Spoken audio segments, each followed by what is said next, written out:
작전 중이던 해군 함정에서 30명이 넘는 확진자가 발생하는 등 코로나19 신규 확진자가 800명에 육박했습니다. 일반인도 스스로 코로나 검사를 받을 수 있는 자가검사 키트 두 종류가 조건부 허가를 받았습니다. 미국에서 얀센 백신을 맞은 뒤 15명에게 혈전이 발생했는데 모두 여성인 것으로 파악됐습니다. 미 보건당국은 얀센 백신의 접종 재개를 결정했습니다. 비트코인 등 가상화폐의 가격이 일제히 급락했습니다. 정부는 가상화폐를 투자 자산으로 인정할 수 없다면서도 세금은 물리겠다는 방침인데 모순적 대응이란 반발이 나오고 있습니다.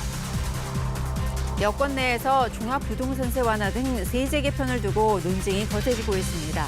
당 차원에서는 논란을 차단하고 있는 가운데 김부겸 국무총리 후보자는 원칙을 흔들어서는 안 된다고 밝혔습니다. 주말에도 전국 대부분 지역에 건조특보가 내려져 있어 화재 예방에 주의가 요구됩니다. 오후에는 제주 산지와 호남 내륙 등에 소나기가 내리겠습니다. 여러분 편안히 주무셨습니까? 토요일 아침 뉴스광장 시작하겠습니다. 코로나19 신규 확진자가 사흘째 700명대 이상을 기록했습니다. 어제 신규 확진자 797명은 지난 1월 7일 당시 869명 이후 106일 만에 가장 많은 수입니다. 자, 취재 기자를 연결하겠습니다. 김범주 기자, 확진자가 800명 가까이 나왔네요. 자세한 소식 전해주시죠. 네, 국내 코로나19 신규 확진자가 797명 확인돼 사흘째 700명대 이상을 기록했습니다. 중앙방역대책본부는 어제 0시 기준으로 국내 발생 신규 확진자는 758명, 해외 유입 사례는 39명이 확인돼 총 누적 확진자 수는 11만 7,458명이라고 밝혔습니다. 어제 신규 확진자 797명은 지난 1월 7일 당시 869명 이후 106일 만에 가장 많은 인원입니다. 국내 발생을 지역별로 보면 경기가 209명으로 300명에 육박했고 서울이 198명으로 뒤를 이었습니다. 그 외 지역은 경남 63명, 울산 38명, 부산 33명 등입니다.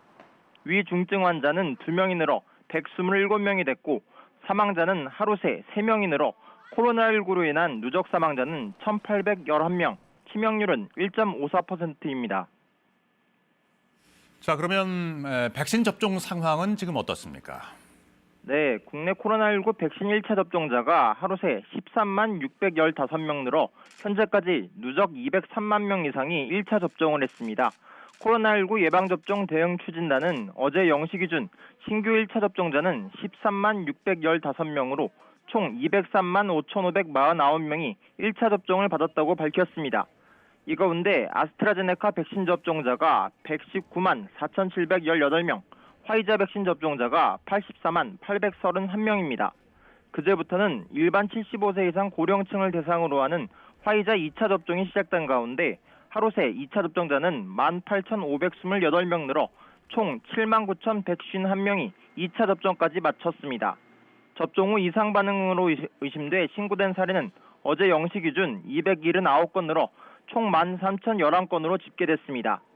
이 중 275건은 근육통이나 두통, 발열 등 예방접종 후 흔하게 나타날 수 있는 사례였으나 중증 알레르기 증상인 아나필락시스 의심 사례가 1건 추가 신고됐고 경련 등 중증 의심 사례 2건, 사망 신고도 1건 추가됐습니다. 아직 인과성이 확인되지 않은 사례들로 방역당국은 사망, 아나필락시스 등 중증 사례에 대해 역학조사를 실시해 인과성을 평가할 예정입니다. 네. 그리고 자가검사 키트의 조건부 허가가 나왔던데요. 네, 그렇습니다. 식품의약품안전처는 어제 코로나19 자가검사 키트 2종을 정식 허가가 나오기 전까지 조건부로 허가했습니다. 자가검사 키트를 사용하면 의료진이 아닌 일반인들도 스스로 검사를 해 15분에서 20분 내로 결과를 확인할 수 있습니다. 이에 따라 이르면 일주일 뒤부터 약국과 인터넷 등을 통해 키트를 구입할 수 있게 됩니다. 다만 홍남기 국무총리 직무대행은 PCR 검사가 정확도 100%의 현미경 관찰이라면 자가검사 키트는 유관 관찰 검사 수준으로 정확도에 차이가 난다며 자가검사 키트를 보조적 검사 수단으로 활용해달라고 강조했습니다. 지금까지 사회부에서 전해드렸습니다. 바다에서 작전 중이던 해군 함정에서 처음으로 코로나19 집단 감염이 발생했습니다. 이틀 만에 30명이 넘게 확진됐는데요. 방역 지침을 잘 지켰다고는 합니다만 좁고 환기도 어려운 전투 함정의 구조가 감염에 취약할 수밖에 없다는 지적이 나옵니다. 지형철 기자입니다. 해군의 4,000톤급 상륙함이 진해를 떠난 건 지난 20일. 바다에 나간 지 하루 만에 승선한 간부 한 명의 자녀가 다니는 어린이집에서 확진자가 발생했다는 통보가 전해졌습니다. 함정은 바로 다음 날 평택항에 입항했고 승조원 84명 전원에 대한 진단 검사가 실시됐습니다. 모두 33명이 확진돼 치료시설로 옮겼고 51명은 음성 판정을 받고 부대대에 격리됐습니다. 작전 중인 함정에서의 첫 집단 감염. 확진자는 전체 승조원의 40%에 이릅니다. 상륙함 함장은 마스크 착용과 칸막이 설치 등 방역 수칙을 잘 지켰다고 밝혔습니다. 하지만 전투함에서 단체 생활하는 장병들은 밀집도가 높을 수밖에 없습니다. 적 포탄에 맞아 침수될 것에 대비해 각 구역은 신속히 밀폐할 수 있게 설계됐고 환풍기가 있어도 내부 곳곳까지 환기가 쉽지 않습니다. 또 다른 함정인 호위함 한 척도 항해 중 확진자의 접촉자가 있다는 통보를 받고 목포항으로 귀환했습니다. 다행히 승조원 100여 명은 전원 음성이 나왔습니다. 국방부는 장관 주재로 긴급 지휘관 회의를 열었습니다. 5월 초 예정된 정군 백신 접종이 체계적으로 진행될 수 있도록 지휘관 중심으로 계획 단계부터 치밀하게 준비할 것을 강조했습니다. 백신 접종은 일단 30세 이상 장병들에 한해서고 30세 미만은 아스트라제네카 백신 접종이 제한된 상황입니다. 함정이나 최전방 초소 등 밀집도가 높은 곳 장병들부터라도 신속한 접종이 필요하다는 지적 속에 국방부는 여러 시나리오를 검토하고 있다고 밝혔습니다. KBS 뉴스 지형철입니다.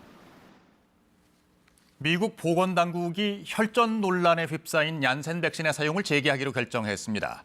지금까지 미국에서 얀센 백신을 맞은 뒤 15명에게 혈전이 발생했고 3명이 사망했는데요. 모두 여성이었습니다. 워싱턴 김양순 특파원입니다.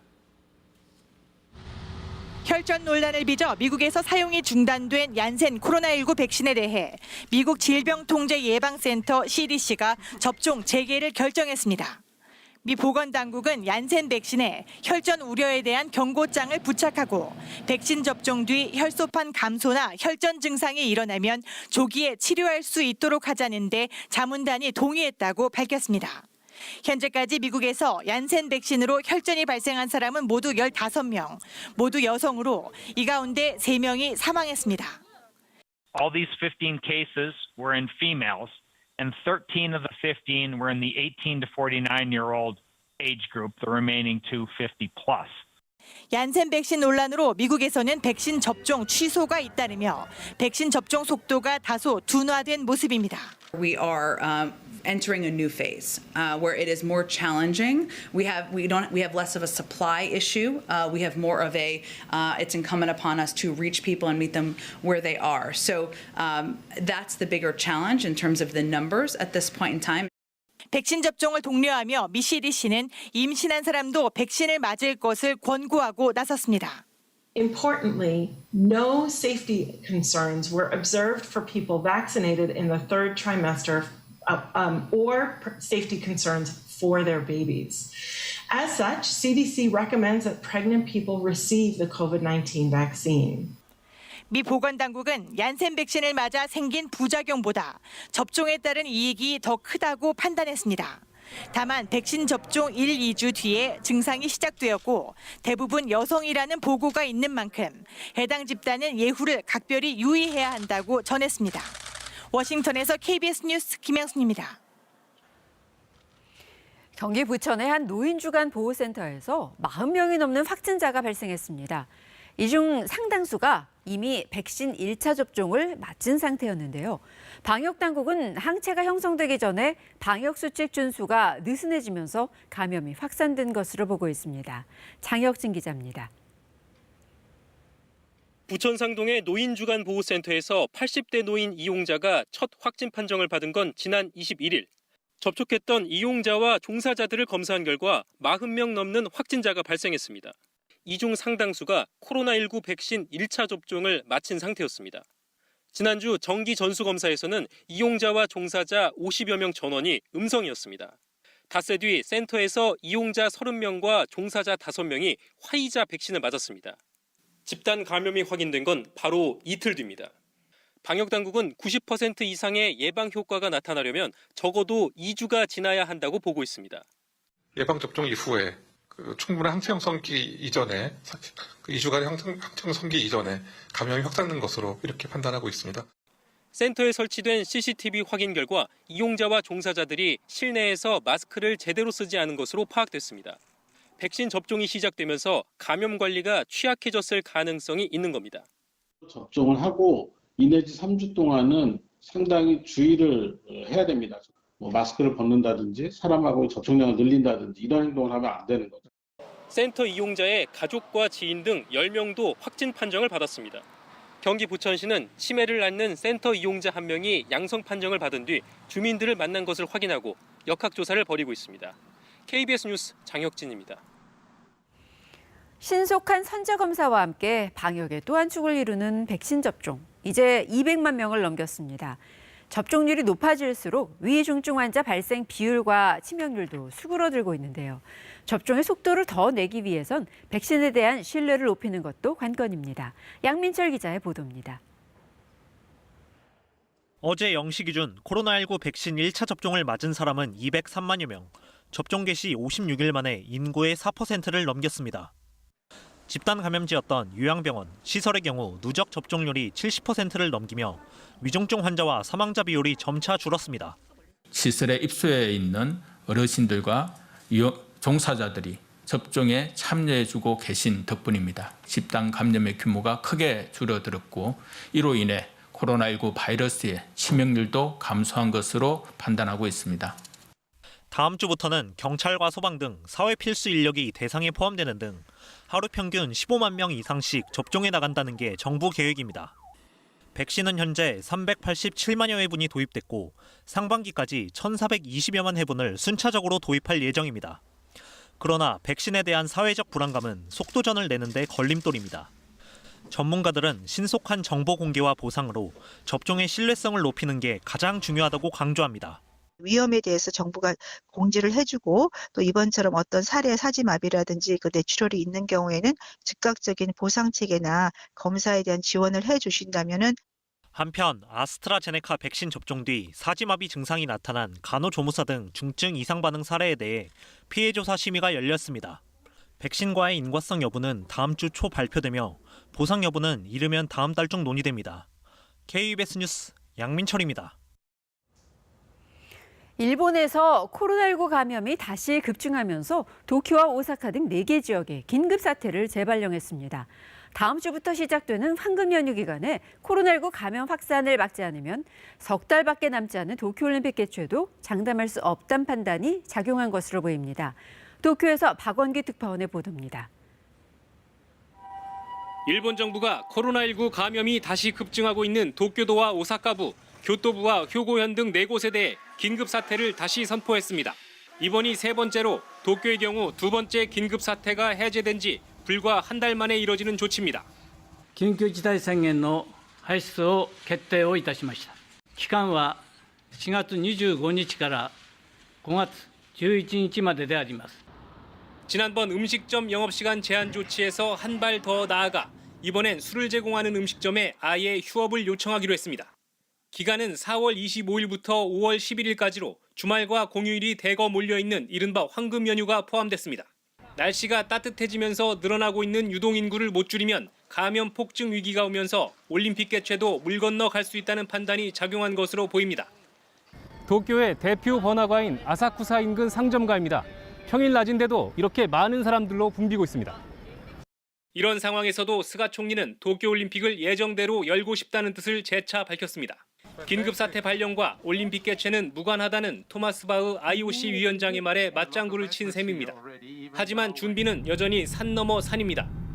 다이빙 종목 등 올림픽 테스트 이벤트는 긴급사태 아래 무관객으로 치러지게 됐고 선수 대상 백신 접종이나 경기장 안팎의 의료 인력 확보 문제는 지금도 해결 기미가 보이지 않습니다. 이런 가운데 2년마다 열렸던 도쿄 모터쇼는 코로나19 확산 여파 때문에 1954년 시작 이후 처음으로 올해 행사가 취소됐습니다. 도쿄에서 KBS 뉴스 박원기입니다. 어느덧 4월의 마지막 주말입니다. 오늘과 내일 날은 대체로 따뜻할 텐데요. 일부 지역에는 소나기 소식이 들어 있습니다. 다만 소나기의 양이 워낙 적어서 대기가 건조한 게 더 문제입니다. 지금 전국 대부분 지역에 건조주의보가 내려져 있는데요. 산 인근에서 논밭을 태우거나 담배를 피우는 등의 행위는 절대 금물입니다. 지금 전국의 하늘은 대체로 흐린데요. 저녁 무렵에는 호남 내륙 지역과 경남 서부 내륙 지역을 중심으로 소나기가 내리겠습니다. 이 소나기 구름이 높게 발달하지 못하면서 비의 양은 적겠습니다. 5mm 안팎 예상되고요. 동풍이 불어드는 제주 산지에도 오후 한때 소나기가 지나는 곳이 있겠습니다. 지금 전국에는 구름이 많이 끼어 있습니다. 오늘 종일 하늘 표정이 흐리다가 저녁 무렵부터 중부지방에서 차츰 구름이 걷히겠습니다. 현재 기온 살펴보겠습니다. 서울이 15.7도, 대구 13.2도 등으로 어제보다 기온이 낮긴 하지만 그래도 온화하게 출발하고 있습니다. 한낮에는 서울 24도, 대전 25도 예상되고요. 광주는 26도까지 오르면서 다소 덥게 느껴지겠습니다. 동풍이 불어드는 동해안 지역은 강릉이 19도, 포항은 17도 예상됩니다. 바다의 물결은 모든 해상에서 물결이 높게 일겠고요. 특히 제주 해안과 남해안에서는 높은 너울성 파도를 주의하셔야겠습니다. 다음 주 화요일에는 제주에, 수요일에는 강원 영동 지역을 제외한 전국에 비 소식이 들어 있습니다. 날씨 정보 전해드렸습니다. 그동안 과열 논란을 불러올 정도로 크게 올랐던 가상화폐의 가격이 급락세로 돌아섰습니다. 가상화폐의 실제 가치를 인정받지 못하면 거품이 급속히 빠질 수 있다는 경고가 나옵니다. 김진호 기자입니다.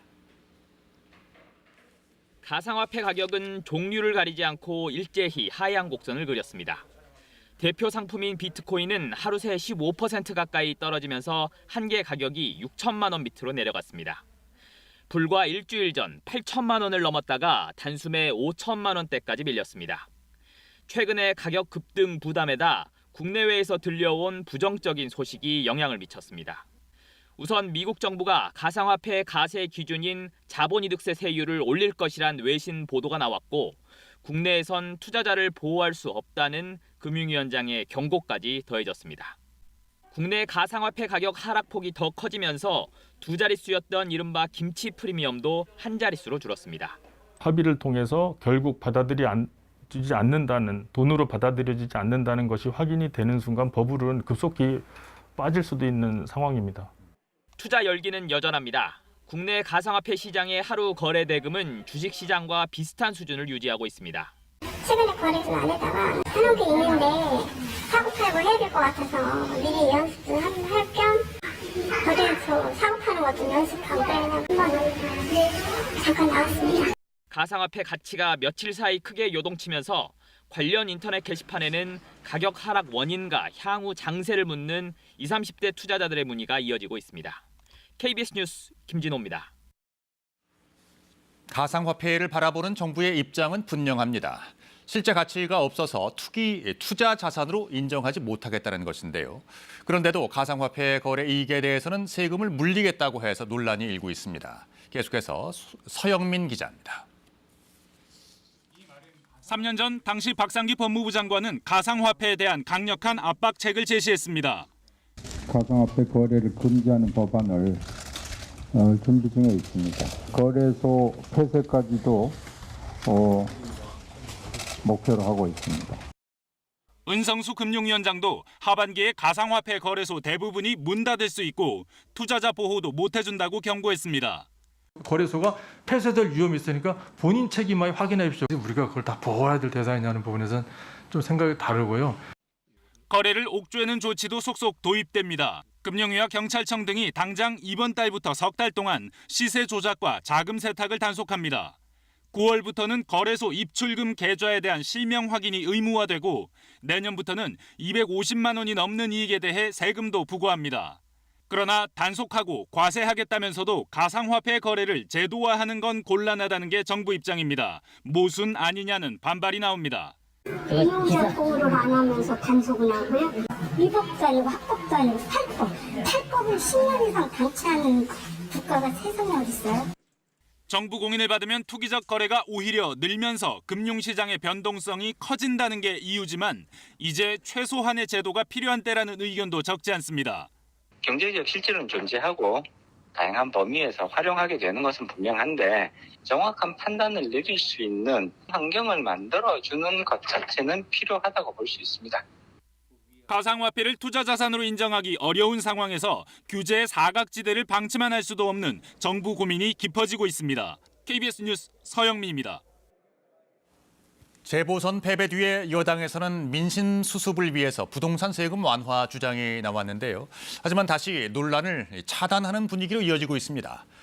김부겸 국무총리 후보자도 역시 부동산 시장에 잘못된 신호를 줄 수 있다면서 원칙을 흔들면 안 된다는 입장을 밝혔습니다. 손서영 기자입니다. 종부세 부과 기준을 올리는 법안까지 발의되면서 부동산 세금 완화 주장에 불이 붙자 민주당 내부에선 신중해야 한다는 반발도 커지고 있습니다. 대한민국은 종부세를 내는 52만 명의 나라가 아니니 입을 닫으라는 거친 비판이 제기됐고 종부세 때문에 선거에 졌다는 건 잘못된 진단이라는 주장도 나왔습니다. 재보선 뒤 부동산 민심을 수습하겠다고 나온 게 세금 완화론이었지만 시장에 혼란을 주고 여당 지지층에서 호응을 못 받고 있기 때문으로 풀이됩니다. 김부겸 총리 후보자 역시 신중해야 한다는 입장을 밝혔습니다. 세제를 우리가 그렇게 설정한 이유가 있잖아요. 그 원칙을 지금 쉽게 흔들어버리면 부동산 시장 전체에 잘못된 메시지를 줄 수 있다. 종부세에 이어 다주택자의 양도세 완화도 검토한다는 보도까지 나오자 민주당은 그런 일 없다고 선을 그었습니다. 부동산 부자들의 세금을 깎아주겠다는 이야기는 우리 당에서 공식적으로 나간 적이 없는 이야기입니다. 민주당 핵심 관계자는 무주택자에 대한 대출 규제 완화가 최우선이고 다음 단계가 1주택자 재산세 완화, 종부세는 이후에나 논의할 부분이라고 했습니다. 민주당은 당내 부동산 특위를 통해 주택세제와 금융정책을 보완한 뒤 당론으로 정할 계획입니다. KBS 뉴스 손서영입니다. 최근 우리 군 장병들의 먹는 문제로 논란이 뜨겁습니다. 일부 군 부대 병사들이 부실한 급식 사진을 잇따라 인터넷상에 공개하고 있는데요. 국방부 장관이 엄중한 책임을 느낀다고 밝혔고 부대별 급식 체계 점검도 시작됐습니다. 신선민 기자가 보도합니다. 특전사 부대의 식사라며 그제 페이스북에 올라온 사진입니다. 휴가를 다녀온 뒤 코로나19 예방격리 중 제공받은 도시락이라는데 반찬은 호박 무침과 김치, 조미김이 전부입니다. 또 다른 육군 병사도 휴가 다녀온 게 죄냐며 오이지와 김치 몇 조각, 닭볶음이 반찬으로 제공된 도시락 사진을 올렸습니다. 격리자들의 식사만 문제가 아니라는 주장도 나왔습니다. 햄 약간과 김 반찬만 제공된 급식 사진을 공개한 병사는 120명 넘는 부대에 빵이 60개밖에 없어 취사병이 반으로 잘라서 배식했다고 전했습니다. 사진들엔 수천 개씩 비난 댓글이 달렸는데 군은 실제 제공된 식사였다고 확인했습니다. 논란이 일자 국방부 장관은 최근 격리 장병에 대한 급식 지원과 생활 여건이 부실했던 점에 대해 매우 안타깝게 생각하고 국방부 장관으로서 엄중한 책임감을 느낀다고 말했습니다. 올해 군장병 급식 단가는 한 끼당 2,930원. 해마다 단가는 오르지만 급식 질 논란이 끊이지 않는 건 저가 우선의 입찰 방식과 조리 인력 부족, 배식 효율성 문제가 해결되지 않기 때문이라는 지적이 나옵니다. 국방개혁을 하는 과정에서 부분적인 외주화라든가 아니면 구매 시스템의 좀 간편화, 우리 농산물 우선 사용 이런 것들에 대해서 좀 다각도로 검토를 해봐야 되는 거 아닌가. 부대별 급식 체계 정밀 점검에 들어간 육군은 이 결과를 바탕으로 시스템을 재정비하겠다고 밝혔습니다. KBS 뉴스 신선민입니다. 최근 정부 세종청사의 한 어린이집이 곰팡이가 핀 유자청을 보관하다 단속반에 적발이 됐는데요. 어린이집 측은 원아들에게 먹인 적은 없다고는 했지만 수년 동안 이런 유자청을 먹여왔다는 내부 증언이 나왔습니다. 성영희 기자가 취재했습니다. 곰팡이가 핀 유자청을 보관하다 최근 적발된 어린이집입니다. 단속반은 냉장고에서 곰팡이 핀 유자청 4통을 발견했습니다. 보관만 했을 뿐 먹인 적은 없다는 게 어린이집의 해명이었습니다. 세종시는 과태료를 부과하고 시정명령을 내리는 데 그쳤습니다. 하지만 직원들의 말은 다릅니다. 영양사 지시에 따라 곰팡이 핀 유자청을 수년 동안 한 달에 2차례 정도 아이들에게 먹였다고 주장합니다. 기억나는 거는 3년 이상 그 곰팡이 핀 걸 먹여왔고 영양사는 걷어서 먹이면 된다. 이렇게 이야기를 해서 끓여서 배식에 나갔습니다. 적발 당일 직원과 영양사가 나눈 대화 내용도 다르지 않습니다. 누가 해서 곰팡이라고 하는데 이것도 곰팡이라고 써내죠? 어린이집 원감은 원장도 이 사실을 알고 있다고 말합니다. 곰팡이라는 건 그냥 걷어내고 먹었는다 했는데 원장님이 알아야 알아요? 원장은 전에도 곰팡이가 생긴 적 있지만 발견 즉시 폐기해 배식하지 않았고 걷어내야 한다고 말한 것은 설탕 결정체였다고 해명했습니다. 또 원감과 함께 유자청을 점검했지만 곰팡이를 발견하지 못했다고 주장했습니다.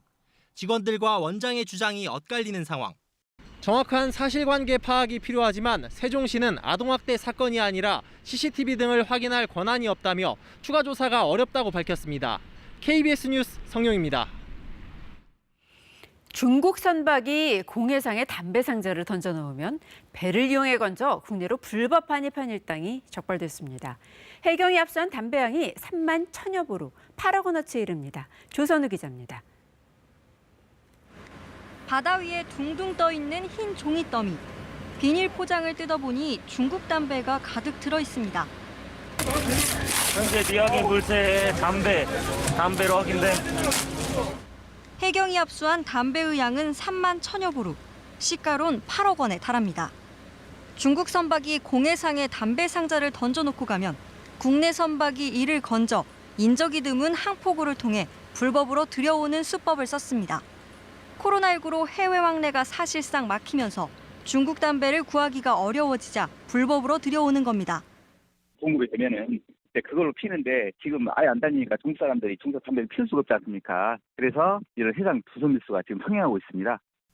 이렇게 불법으로 들여온 중국 담배는 주로 국내에 거주하는 중국 동포에게 시가보다 80%가량 싼 값에 팔려나갑니다.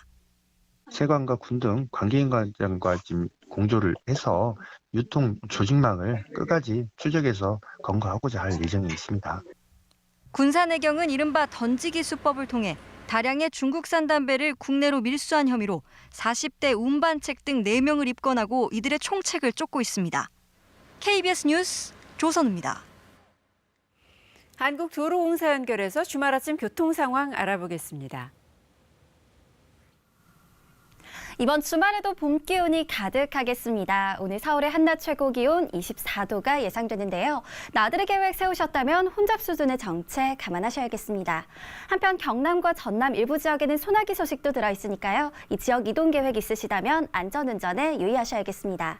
현재 서해안고속도로 목포 쪽으로 서해대교 위 3차로에서는 고장난 화물차를 처리하면서 뒤쪽으로 5km 구간 서해대교 진입하기가 어려운 상황이고요. 오늘 경부선 타고 부산 쪽으로 이동하신다면 많이 막힐 때는 요금소 기준 서울에서 부산까지 5시간 50분 정도 예상되는데 지금은 전 구간 소통 상태가 원활합니다. 요즘 주말 강원권으로 향하는 차들도 부쩍 증가했죠. 오늘 50번 영동고속도로 타고 강릉 쪽 이동하신다면 경기권에서는 용인 부근 그리고 강원권에서는 원주와 새마을 사이 정체가 예상되고 있습니다. 전좌석에서 안전띠 착용 잘해주시고요. 고속도로 교통방송이었습니다. 주말인 오늘 전국에 구름이 많이 끼겠고 일부 지역에는 소나기 소식 들어 있습니다. 일요일인 내일도 새벽부터 아침 사이 호남 지역과 동해안 지역에 소나기가 내리는 곳이 있겠는데요. 이 소나기의 양이 워낙 적어서 대기가 건조한 게 더 문제입니다. 전국 대부분 지역에 건조주의보가 내려져 있으니까요. 화재 예방에 각별히 유의하셔야겠습니다. 오늘 오후에는 제주 산지에 소나기가 내리는 곳이 있겠고요. 호남 내륙 지역과 경남 서부 내륙 지역에도 저녁에 5mm 안팎의 비가 내리는 곳이 있겠습니다. 지금 전국에는 구름이 가득 끼어 있습니다. 이 구름 덕분에 밤사이 기온이 크게 떨어지지 못했는데요. 현재 기온은 서울이 15.7도, 대구 13.2도 등으로 온화하게 출발하고 있습니다. 한낮에는 서울이 24도, 대전 25도, 광주 26도까지 오르면서 다소 덥게 느껴지겠고요. 동풍이 불어드는 강원 지역은 어제보다 기온이 더 낮겠습니다. 강릉이 19도, 포항은 17도 예상됩니다. 바다의 물결은 모든 해상에서 최고 4에서 5m까지 거세게 일겠습니다. 날씨 전해드렸습니다. 식약처가 국내 업체에서 만든 코로나19 자가검사 키트를 조건부 허가했습니다. 이 자가 검사 키트는요, 이 바이러스의 배출량이 적을 때는 감염자인데도 음성, 그러니까 가짜 음성이 나올 수가 있습니다. 이에 따라서 방역 당국은 유전자 검사를 하기 어려울 경우에만 보조적으로 사용하라고 권고했습니다. 이충헌 의학 전문 기자입니다. 코로나19 자가검사 키트입니다. 코 안에 면봉을 넣어 검체를 채취합니다. 검체를 진단 시약에 넣고 시약을 진단 도구에 떨어뜨립니다. 15분 내로 빨간 줄이 나타나는데 2줄이면 양성, 1줄이면 음성입니다. 자가검사 키트 2종류는 향후 임상시험 자료 제출을 조건으로 허가됐습니다. 진단검사의 정확도는 감염자를 양성으로 찾아내는 민감도와 비감염자를 음성으로 나타내는 확률인 특이도로 따집니다. 이번에 허가를 받은 두 제품의 민감도는 90%가량, 특이도는 100%에 가까웠습니다. 하지만 실제로 코로나19가 의심되는 사람을 검사하면 민감도가 훨씬 떨어질 수 있다는 조사 결과가 있습니다. 대한진단검사의학회가 이번에 허가를 받은 자가검사 키트 한 제품을 분석한 결과 예상 민감도가 41.5%에 불과했습니다. 감염자 절반 이상이 가짜 음성으로 나올 수 있다는 겁니다. 이렇게 민감도에 차이가 나는 건 자가검사 키트가 바이러스 배출량이 많은 시기에만 감염자를 찾아낼 수 있기 때문입니다. 증상이 없거나 감염 초기여서 바이러스 배출이 적을 땐 가짜 음성이 나올 가능성이 높습니다. 유음성의 비율이 높기 때문에 반드시 이 키트가 음성이라 하더라도 양성 가능성을 배제하지 않고 방역 수칙을 지킨 상태에서 다시 PCR 검사를 받아야만 합니다. 코로나19가 의심되는 경우엔 유전자 검사를 받는 게 원칙입니다.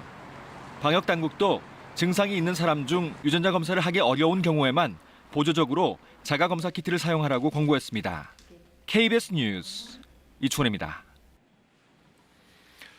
전문가들은 백신 접종과 관련해서 극히 일부에서 이상 반응이 나타날 수 있지만 접종으로 얻는 이익이 훨씬 더 크다고 일관되게 얘기하고 있습니다. 현재까지 백신과 이상 반응과의 인과성이 인정된 사례는 7건인데요. 이걸 어떻게 조사하는지, 또 향후 보상은 어떤 방식과 과정을 통해서 이루어질 수 있는지 서병립 기자가 짚어봤습니다.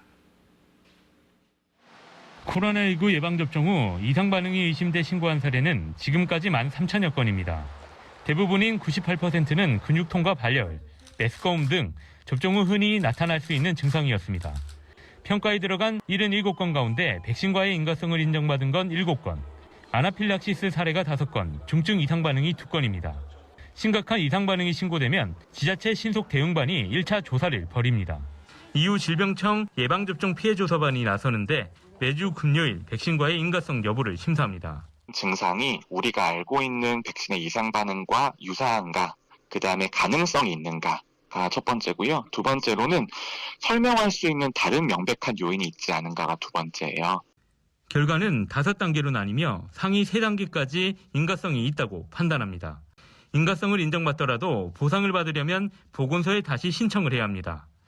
한 달에 한 번 열리는 예방접종 피해보상전문위원회 심의로 최종 보상이 결정됩니다.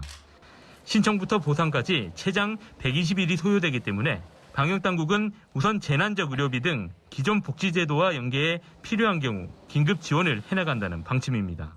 치료라든가 간병비라든가 여러 가지 생활고의 어려움을 겪으신 분들이 다른 제도를 이용할 수 있는 게 아마 복지정책의 일부이고, 방역당국은 코로나19 백신 부작용 사례를 폭넓게 분석해 포괄적으로 보상하는 방안을 검토하고 있다고 밝혔습니다. KBS 뉴스 서병립입니다. 지난해 12월 세상을 슬프게 했던 방배동 모자 사건 기억하실 겁니다.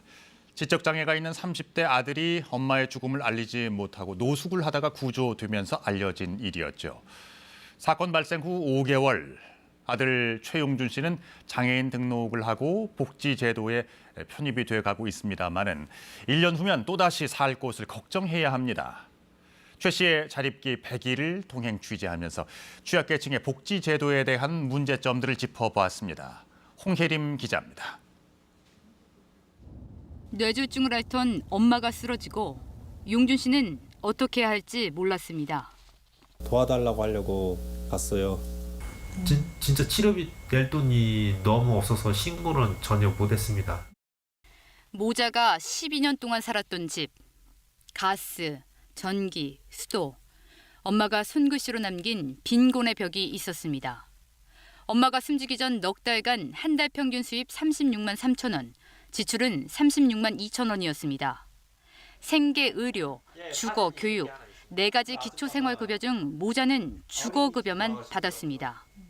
이혼한 전 남편과 연락을 끊었지만 서류상 가족이 있다는 부양 의무제 때문이었습니다.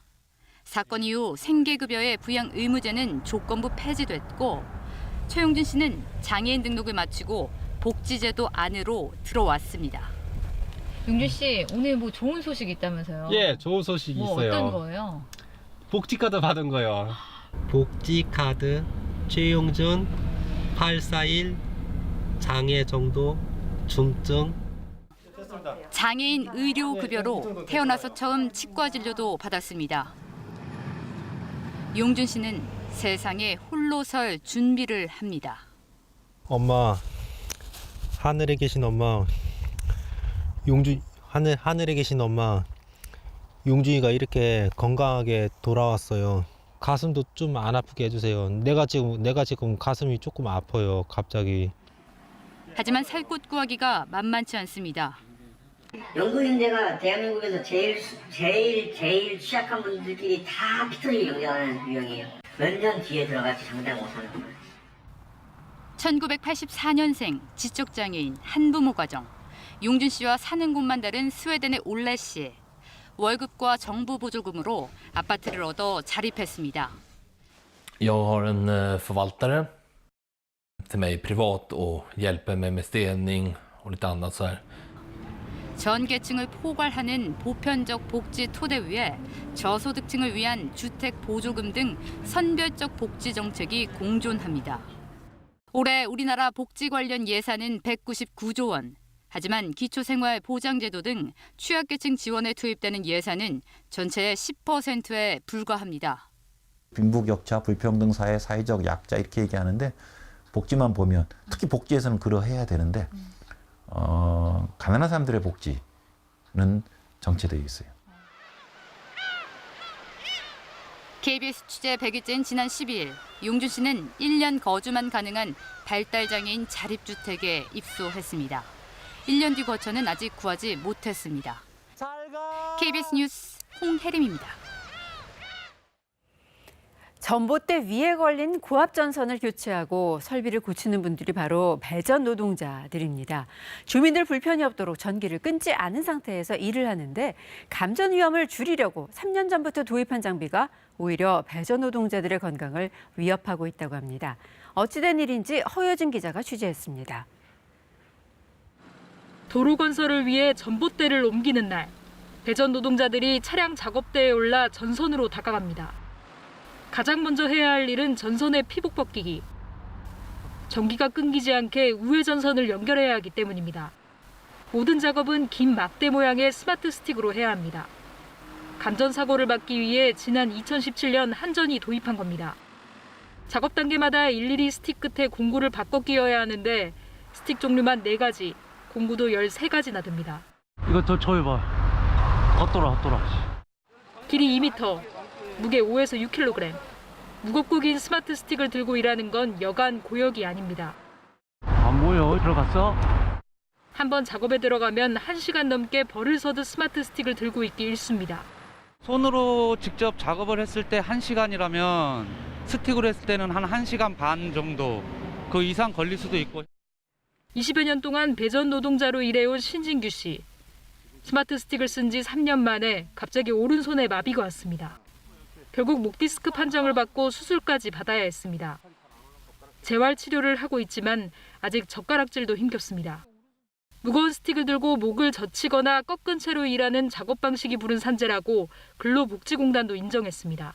감전도 물론 중요하지만 그것 말고도 이제 평소에 느끼는 신체 부담이 많이 늘어났죠. 그 스틱을 이용해서 작업한다는 게 맨손으로 하는 게 아니고 또 자세가 불안정한 상태에서 하다 보니까는.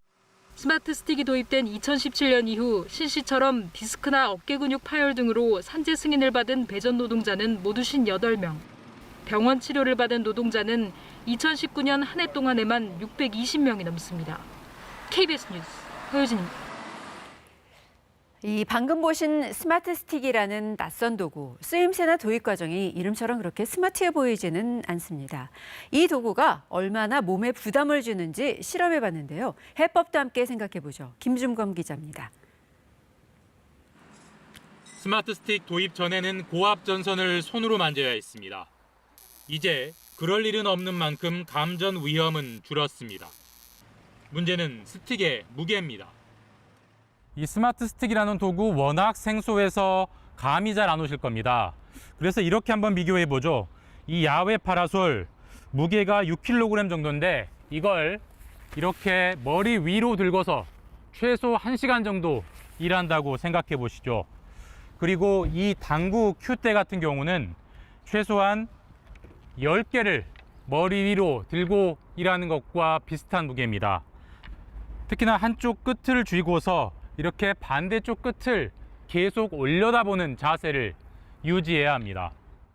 무게와 길이를 미리 알고 있는 기자도 순간순간 놀랄 정도입니다. 잠깐만 이게 어떡해. 스마트 스틱이 근굴격에 주는 부담을 정밀 측정해 봤습니다.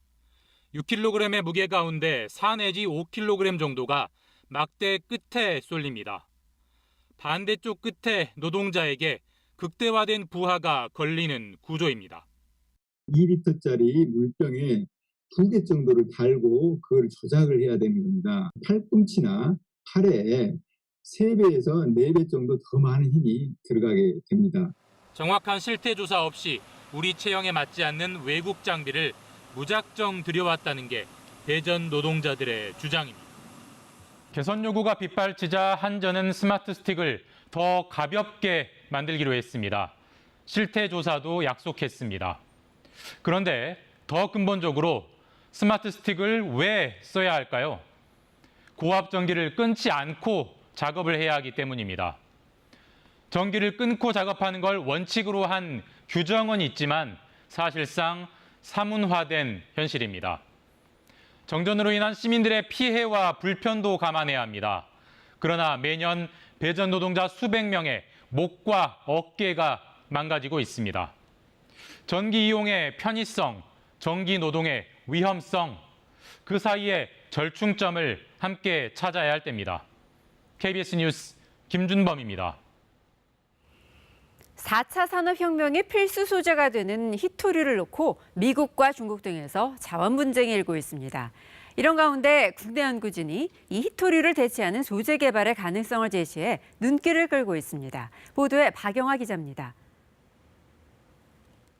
열과 전기가 잘 통해 산업계의 금으로 불리는 희귀 광물인 히토류. 영구 자석 형태로 전기차 모터와 풍력 발전 터빈 등에 두루 사용됩니다. 그러나 매장량이 적고 비싼 데다 생산의 대부분을 차지하는 중국이 수출을 줄이면서 자원 분쟁을 낳고 있습니다. 이 히토류를 대체하는 소재 개발이 가능하다는 연구 결과가 나왔습니다. 울산대 홍순철 교수팀이 철과 니켈, 질소의 화합물이 히토류보다 값은 싸면서 효율이 높은 자석을 만들 수 있다는 사실을 밝혀냈습니다. 섞어 보니까는 이제 성능도 괜찮고 높은 온도까지 연구 자석 특성을 유지할 수 있겠더라. 그런 걸 저희들이 발견한 겁니다. 실험 결과 히토류 연구 자석은 580도 정도에서 자석의 성능이 떨어졌지만 새 모델은 720도까지 성능이 유지됐습니다. 이번 연구는 히토류가 포함되지 않은 비히토류 기반의 연구 자석의 개발 방향을 이론적으로 디자인했다는 데 의미가 있습니다. 이 같은 이유로 학계와 산업계의 관심이 뜨겁습니다. 히토류 자석은 고온에서 온도가 급격하게 모터의 성능이 떨어지는 큰 문제점이 있는 거죠. 고온에서도 온도를 견딜 수 있는 그런 어떤 새로운 자석이거든요. 연구 결과는 재료금속공학 분야 세계적인 학술지인 악타 머티리얼리아 온라인판에 게재됐습니다. KBS 뉴스 박영화입니다. 지난 21일 충북 청주 대청호에 추락해 2명의 사상자가 발생한 사고 헬기가 그 모습을 드러냈습니다. 정확한 추락의 사고 원인을 밝히는 데는 1년 정도 이상이 걸릴 수도 있을 것으로 보입니다. 송국회 기자입니다. 사흘 전 대청호에 추락한 산불 진화용 헬기가 모습을 드러냅니다. 수면 바로 밑까지 띄워 다리 아래로 끌어온 3.5톤 헬기를 크레인이 들어 올립니다. 사고 헬기는 프로펠러만 떨어져 나갔을 뿐 거의 원형에 가까운 모습으로 인양됐습니다. 조수석 유리창이 파손돼 있고 나머지 안에 모든 것들은 거의 다 원 상태대로 돼 있어요. 대형 크레인으로 지상까지 끌어올린 헬기 동체는 김포공항에 있는 국토교통부 사고조사위원회 시험 분석실로 옮겨졌습니다. 조사위 측은 파손된 헬기와 잔해, 엔진 상태, 승무원의 비행 이력과 음성 기록까지 크게 12가지 사항을 확인하게 됩니다. 특히 추락 경위를 파악하는 데 가장 중요한 정보가 남아있을 비행 기록 장치는 별도로 떼어내 정밀 분석할 예정입니다. 제작사가 이 항공기는 미국 시콜스키사다 보니까 팬데믹 상태에서 조사관이 파견이 돼서 같이 공동으로 작업을 하고 조사를 해야 되는데 부기장이 숨진 가운데 조사위 측은 생존한 기장과 목격자 등을 상대로도 자세한 경위를 조사할 계획입니다. 2000년 이후 강이나 호수로 하강에 물을 채우는 담수 작업을 하다가 난 헬기 추락 사고는 모두 8건으로 8명이 숨지고 6명이 다쳤습니다. KBS 뉴스 송국혜입니다. 먼 거리에서 물체를 만져도 촉감을 느낄 수 있는 그 영화 속에서나 가능할 법한 상황이 머지않아 가능해질 전망입니다. 국내 연구진이 원격 혹은 가상으로 현실 같은 생생한 촉감을 느낄 수 있는 텔레헵틱이라는 원천 기술을 개발했습니다. 조영호 기자입니다. 가상현실 속에서 악당과 싸우는 주인공의 활약을 그린 영화입니다. 가상현실 속 인물이 주인공을 만지자 현실에서도 그대로 느껴집니다. 텔레헵틱 기술입니다. 정말 실제 같다라고 느끼게 됩니다. 그래서 헵틱은 차세대 어떤 디스플레이나 콘텐츠 영상 분야에서 굉장히 중요한 기술이라고 생각됩니다. 지능형 센서 개발 연구진이 촉각 센서에 금속 막대를 문지릅니다. 금속의 느낌은 떨어져 있는 진동 발생 소자로 무선 통신을 통해 전달됩니다. 한국전자통신연구원이 개발한 차세대 텔레헵틱 기술입니다.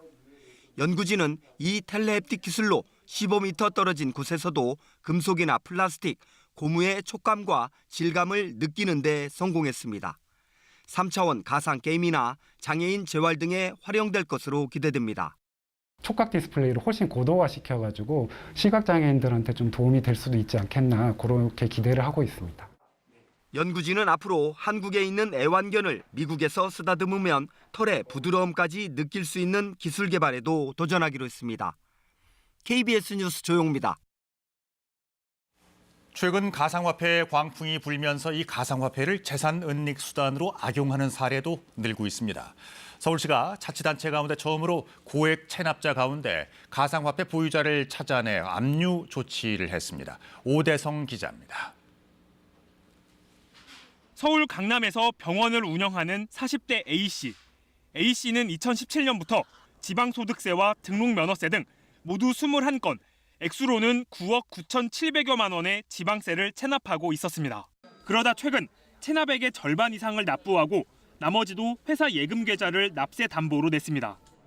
서울시 조사에서 125억 원 상당의 가상화폐를 보유하고 있는 게 확인돼 가상화폐 압류 통보를 받았는데 체납액을 내지 않으면 매각되기 때문입니다. 서울시 38 세금 징수과가 1,000만 원 이상의 지방세를 체납 중인 3만 2천여 명의 가상화폐 보유 여부를 조사해 개인과 법인 대표 등 모두 1,566명을 찾아냈습니다. 이 중 일단 체납자와 가상화폐 보유자가 일치하는 676명의 가상화폐를 압류했습니다. 체납액은 284억 원, 가상화폐 평가 금액은 251억 원입니다. 고액 체납자들이 이런 가상화폐를 어떤 그 재산 은닉의 수단으로 사용할 수 있다는 그런 가능성에 초점을 두고 지난 1월부터 나머지 체납자에 대해서도 확인을 거쳐 압류 조치 및 2차 납세 의무자 지정 등의 조치를 취할 예정입니다. 이번 가상화폐 압류는 지자체 중 서울시가 처음이지만 한계도 있습니다. 일단 국내 주요 가상화폐 거래소 4곳 중 한 곳은 내부 법률 검토를 이유로 자료 요청에 협조하지 않아 명단을 확보하지 못했습니다. 또 거래소 상위 30개 중 12개가 사업장 폐쇄 및 소재 불명으로 확인돼 자료 요청조차 할 수 없었습니다. 압류 소식을 전해 듣고 일찌감치 팔아버렸을 가능성도 있습니다.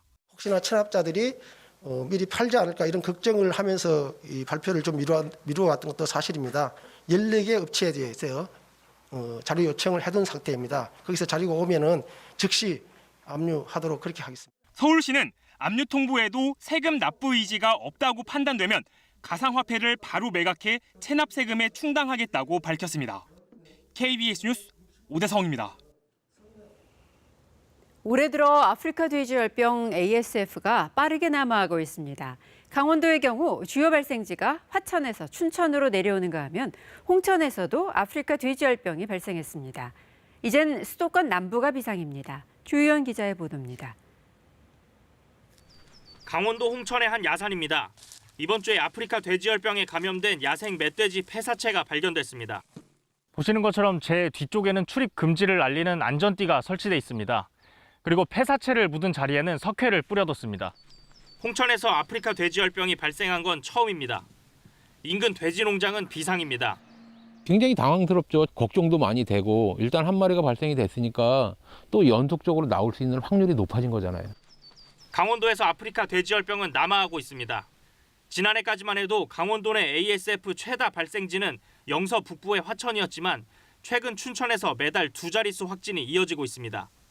돼지열병이 이젠 홍천까지 번진 가운데 춘천과 맞닿은 경기도 가평에서도 올해 20건이 발생했습니다.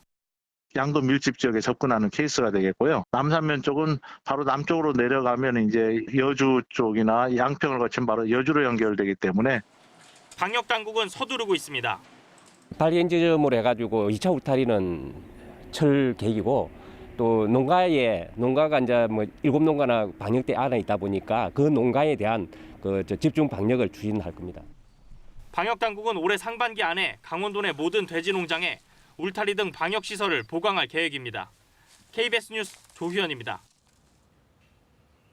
기후위기와 고농도 미세먼지 등 재난 상황에 대응하기 위해 KBS와 환경부가 오늘 업무 협약을 체결했습니다. 두 기관은 앞으로 한라인 구축을 통한 정보 교환을 바탕으로 재난 방송의 정확성을 높이고 관련 방송 캠페인과 프로그램 제작 등에서도 협력하게 됩니다. 한정희 환경부 장관은 2050 탄소 중립 추진 전략의 본격 실현과 아울러 기후변화에 따른 재난 위기에 KBS와 협력해 국민의 안전을 위해 더욱 노력하겠다고 밝혔습니다. 전국 도서관의 상황을 알기 위해 KBS가 인터랙티브 지도를 개발했는데요.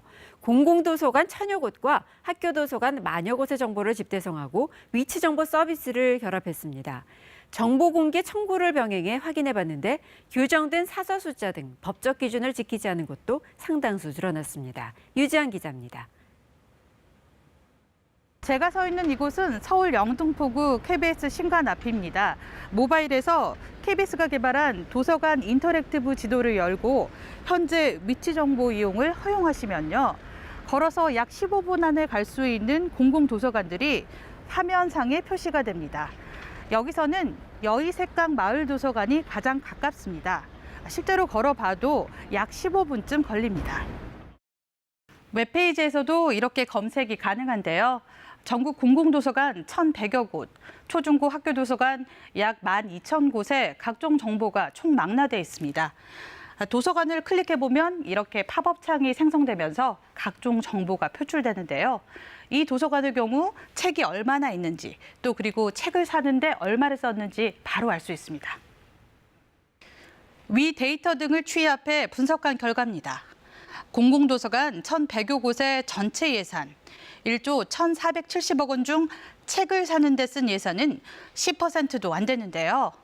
매뉴얼은 25에서 30% 정도 배정하라고 권고하지만 현실은 3분의 1 수준에 불과했습니다. 도서관법 43조는 별도로 장애인이나 노인 등 지식정보 취약계층에 대한 서비스를 강조하고 있는데요. 하지만 이를 위해 배정된 예산이 한 푼도 없는 곳이 37%나 됐습니다. 학교도서관 상황도 볼까요? 교육부는 제3차 학교도서관 진흥 기본계획에서 자료 구입비를 학교 기본 운영비의 3% 이상으로 필수 편성하겠다고 밝혔습니다. 17개 시도교육청에 정보 공개 청구한 결과 확인해 보니 안 지킨 학교가 46%, 절반에 달했습니다. 사서 수도 부족합니다.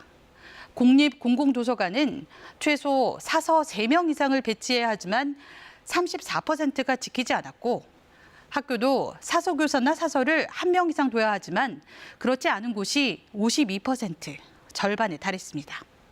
KBS 뉴스 유지향입니다. 주말인 오늘 대기가 무척 건조합니다. 전국 대부분 지역에 건조주의보가 내려져 있는데요. 산을 찾으시는 분들은 작은 불씨가 큰 불로 번지지 않도록 불조심하셔야겠습니다. 오늘 일부 지역에는 소나기 소식이 들어있긴 한데 강수량이 워낙 적어서 대기의 건조함을 해소하기는 부족하겠습니다. 오후에는 제주 산지에 소나기가 내리는 곳이 있겠고요. 저녁 무렵에는 호남 내륙 지역과 경남 서부 내륙 지역에 5mm 안팎의 적은 비가 내리겠습니다. 일요일인 내일도 새벽부터 아침 사이 호남 지역과 동해안 지역에는 소나기가 지나는 곳이 있겠습니다. 지금 전국에는 구름이 많이 끼어 있습니다. 오늘 종일 하늘에 구름이 많이 끼면서 날이 흐릴 것으로 예상되고요. 저녁 무렵부터 중부지방부터 차츰 구름이 걷히겠습니다. 현재 기온 살펴보겠습니다. 서울이 15.7도, 대전 14도, 부산 13.2도로 대부분 지역 10도로 웃돌면서 온화합니다. 한낮에는 서울이 24도, 대전 25도까지 오르겠고요. 광주도 26도로 다소 덥게 느껴지겠습니다. 반면 동풍이 불어드는 동해안 지역은 20도를 밑돌겠습니다. 바다의 물결은 모든 해상에서 최고 3에서 5m까지 매우 높게 일겠습니다. 다음 주 화요일에는 제주도에, 수요일에는 전국 대부분 지역에 비가 내리겠습니다. 날씨 정보 전해드렸습니다. 미국 보건당국이 혈전 위험으로 사용이 중단됐던 얀센 백신의 사용 재개를 결정했습니다. 미국에서 얀센 백신을 맞고 혈전이 발생한 15명은 모두 여성으로 확인됐습니다. 작전 중이던 해군 함정에서 30명이 넘는 확진자가 발생하는 등 코로나19 신규 확진자가 800명에 육박했습니다. 일반인도 스스로 코로나 검사를 할 수 있는 자가검사 키트 2종류가 조건부 허가를 받았습니다. 비트코인 등 가상화폐 가격이 일제히 급락했습니다. 정부는 가상화폐를 투자 자산으로 인정할 수 없다면서도 세금은 물리겠다는 방침인데요. 모순적 대응이란 반발이 나오고 있습니다. 여권 내에서 종합부동산세 완화 등 세제 개편을 두고 논쟁이 거세지고 있습니다. 당 차원에서는 논란을 차단하고 있는 가운데 김부겸 국무총리 후보자는 원칙을 흔들어선 안 된다고 밝혔습니다. 미국 보건당국이 혈전 논란에 휩싸인 얀센 백신의 사용을 재개하기로 결정했습니다. 지금까지 미국에서 얀센 백신을 맞고 15명에게서 혈전이 발생했고요. 3명이 사망했는데 모두 여성이었습니다. 워싱턴 김양순 특파원입니다. 혈전 논란을 빚어 미국에서 사용이 중단된 얀센 코로나19 백신에 대해 미국 질병통제예방센터 CDC가 접종 재개를 결정했습니다. 미 보건당국은 얀센 백신에 혈전 우려에 대한 경고장을 부착하고 백신 접종 뒤 혈소판 감소나 혈전 증상이 일어나면 조기에 치료할 수 있도록 하자는 데 자문단이 동의했다고 밝혔습니다. 현재까지 미국에서 얀센 백신으로 혈전이 발생한 사람은 모두 15명, 모두 여성으로 이 가운데 3명이 사망했습니다. All these 15 cases were in females, and 13 of the 15 were in the 18 to 49-year-old age group, the remaining 2 50 plus. 얀센 백신 논란으로 미국에서는 백신 접종 취소가 잇따르며 백신 접종 속도가 다소 둔화된 모습입니다. We are entering a new phase where it is more challenging. We have less of a supply issue. We have more of a it's incumbent upon us to reach people and meet them where they are. So that's the bigger challenge in terms of the numbers at this point in time. 백신 접종을 독려하며 미 CDC는 임신한 사람도 백신을 맞을 것을 권고하고 나섰습니다. Importantly, no safety concerns were observed for people vaccinated in the third trimester or safety concerns for their babies. As such, CDC recommends that pregnant people receive the COVID-19 vaccine. 미 보건당국은 얀센 백신을 맞아 생긴 부작용보다 접종에 따른 이익이 더 크다고 판단했습니다. 다만 백신 접종 1, 2주 뒤에 증상이 시작되었고 대부분 여성이라는 보고가 있는 만큼 해당 집단은 예후를 각별히 유의해야 한다고 전했습니다. 워싱턴에서 KBS 뉴스 김양순입니다. 코로나19 신규 확진자가 사흘째 700명대 이상을 기록했습니다. 어제 신규 확진자 797명은 지난 1월 7일 당시 869명 이후 106일 만에 가장 많은 숫자입니다. 자, 취재 기자를 연결하겠습니다. 김범주 기자. 확진자가 800명 가까이 나왔는데요. 자세한 소식 전해주시죠. 네, 국내 코로나19 신규 확진자가 797명 확인돼 사흘째 700명대 이상을 기록했습니다. 중앙방역대책본부는 어제 0시 기준으로 국내 발생 신규 확진자는 758명, 해외 유입 사례는 39명이 확인돼 총 누적 확진자 수는 11만 7,458명이라고 밝혔습니다. 어제 신규 확진자 797명은 지난 1월 7일 당시 869명 이후 106일 만에 가장 많은 인원입니다. 국내 발생을 지역별로 보면 경기가 209명으로 300명에 육박했고 서울이 198명으로 뒤를 이었습니다. 그 외 지역은 경남 63명, 울산 38명, 부산 33명 등입니다. 위중증 환자는 2명이 늘어 127명이 됐고 사망자는 하루 새 3명이 늘어 코로나19로 인한 누적 사망자는 1,811명, 치명률은 1.54%입니다. 네, 그러면 백신 접종 상황은 지금 어떻습니까? 네, 국내 코로나19 백신 1차 접종자가 하루 새 13만 615명 늘어 현재까지 누적 203만 명 이상이 1차 접종을 했습니다. 코로나19 예방접종 대응 추진단은 어제 0시 기준 신규 1차 접종자는 13만 615명으로 총 203만 5,549명이 1차 접종을 받았다고 밝혔습니다. 이 가운데 아스트라제네카 백신 접종자가 119만 4,718명, 화이자 백신 접종자가 84만 831명입니다. 그제부터는 일반 75세 이상 고령층을 대상으로 하는 화이자 2차 접종이 시작된 가운데 하루 새 2차 접종자는 18,528명 늘어 총 79,151명이 2차 접종까지 마쳤습니다. 접종 후 이상 반응으로 의심돼 신고된 사례는 어제 0시 기준 279건 늘어 총 13,011건으로 집계됐습니다.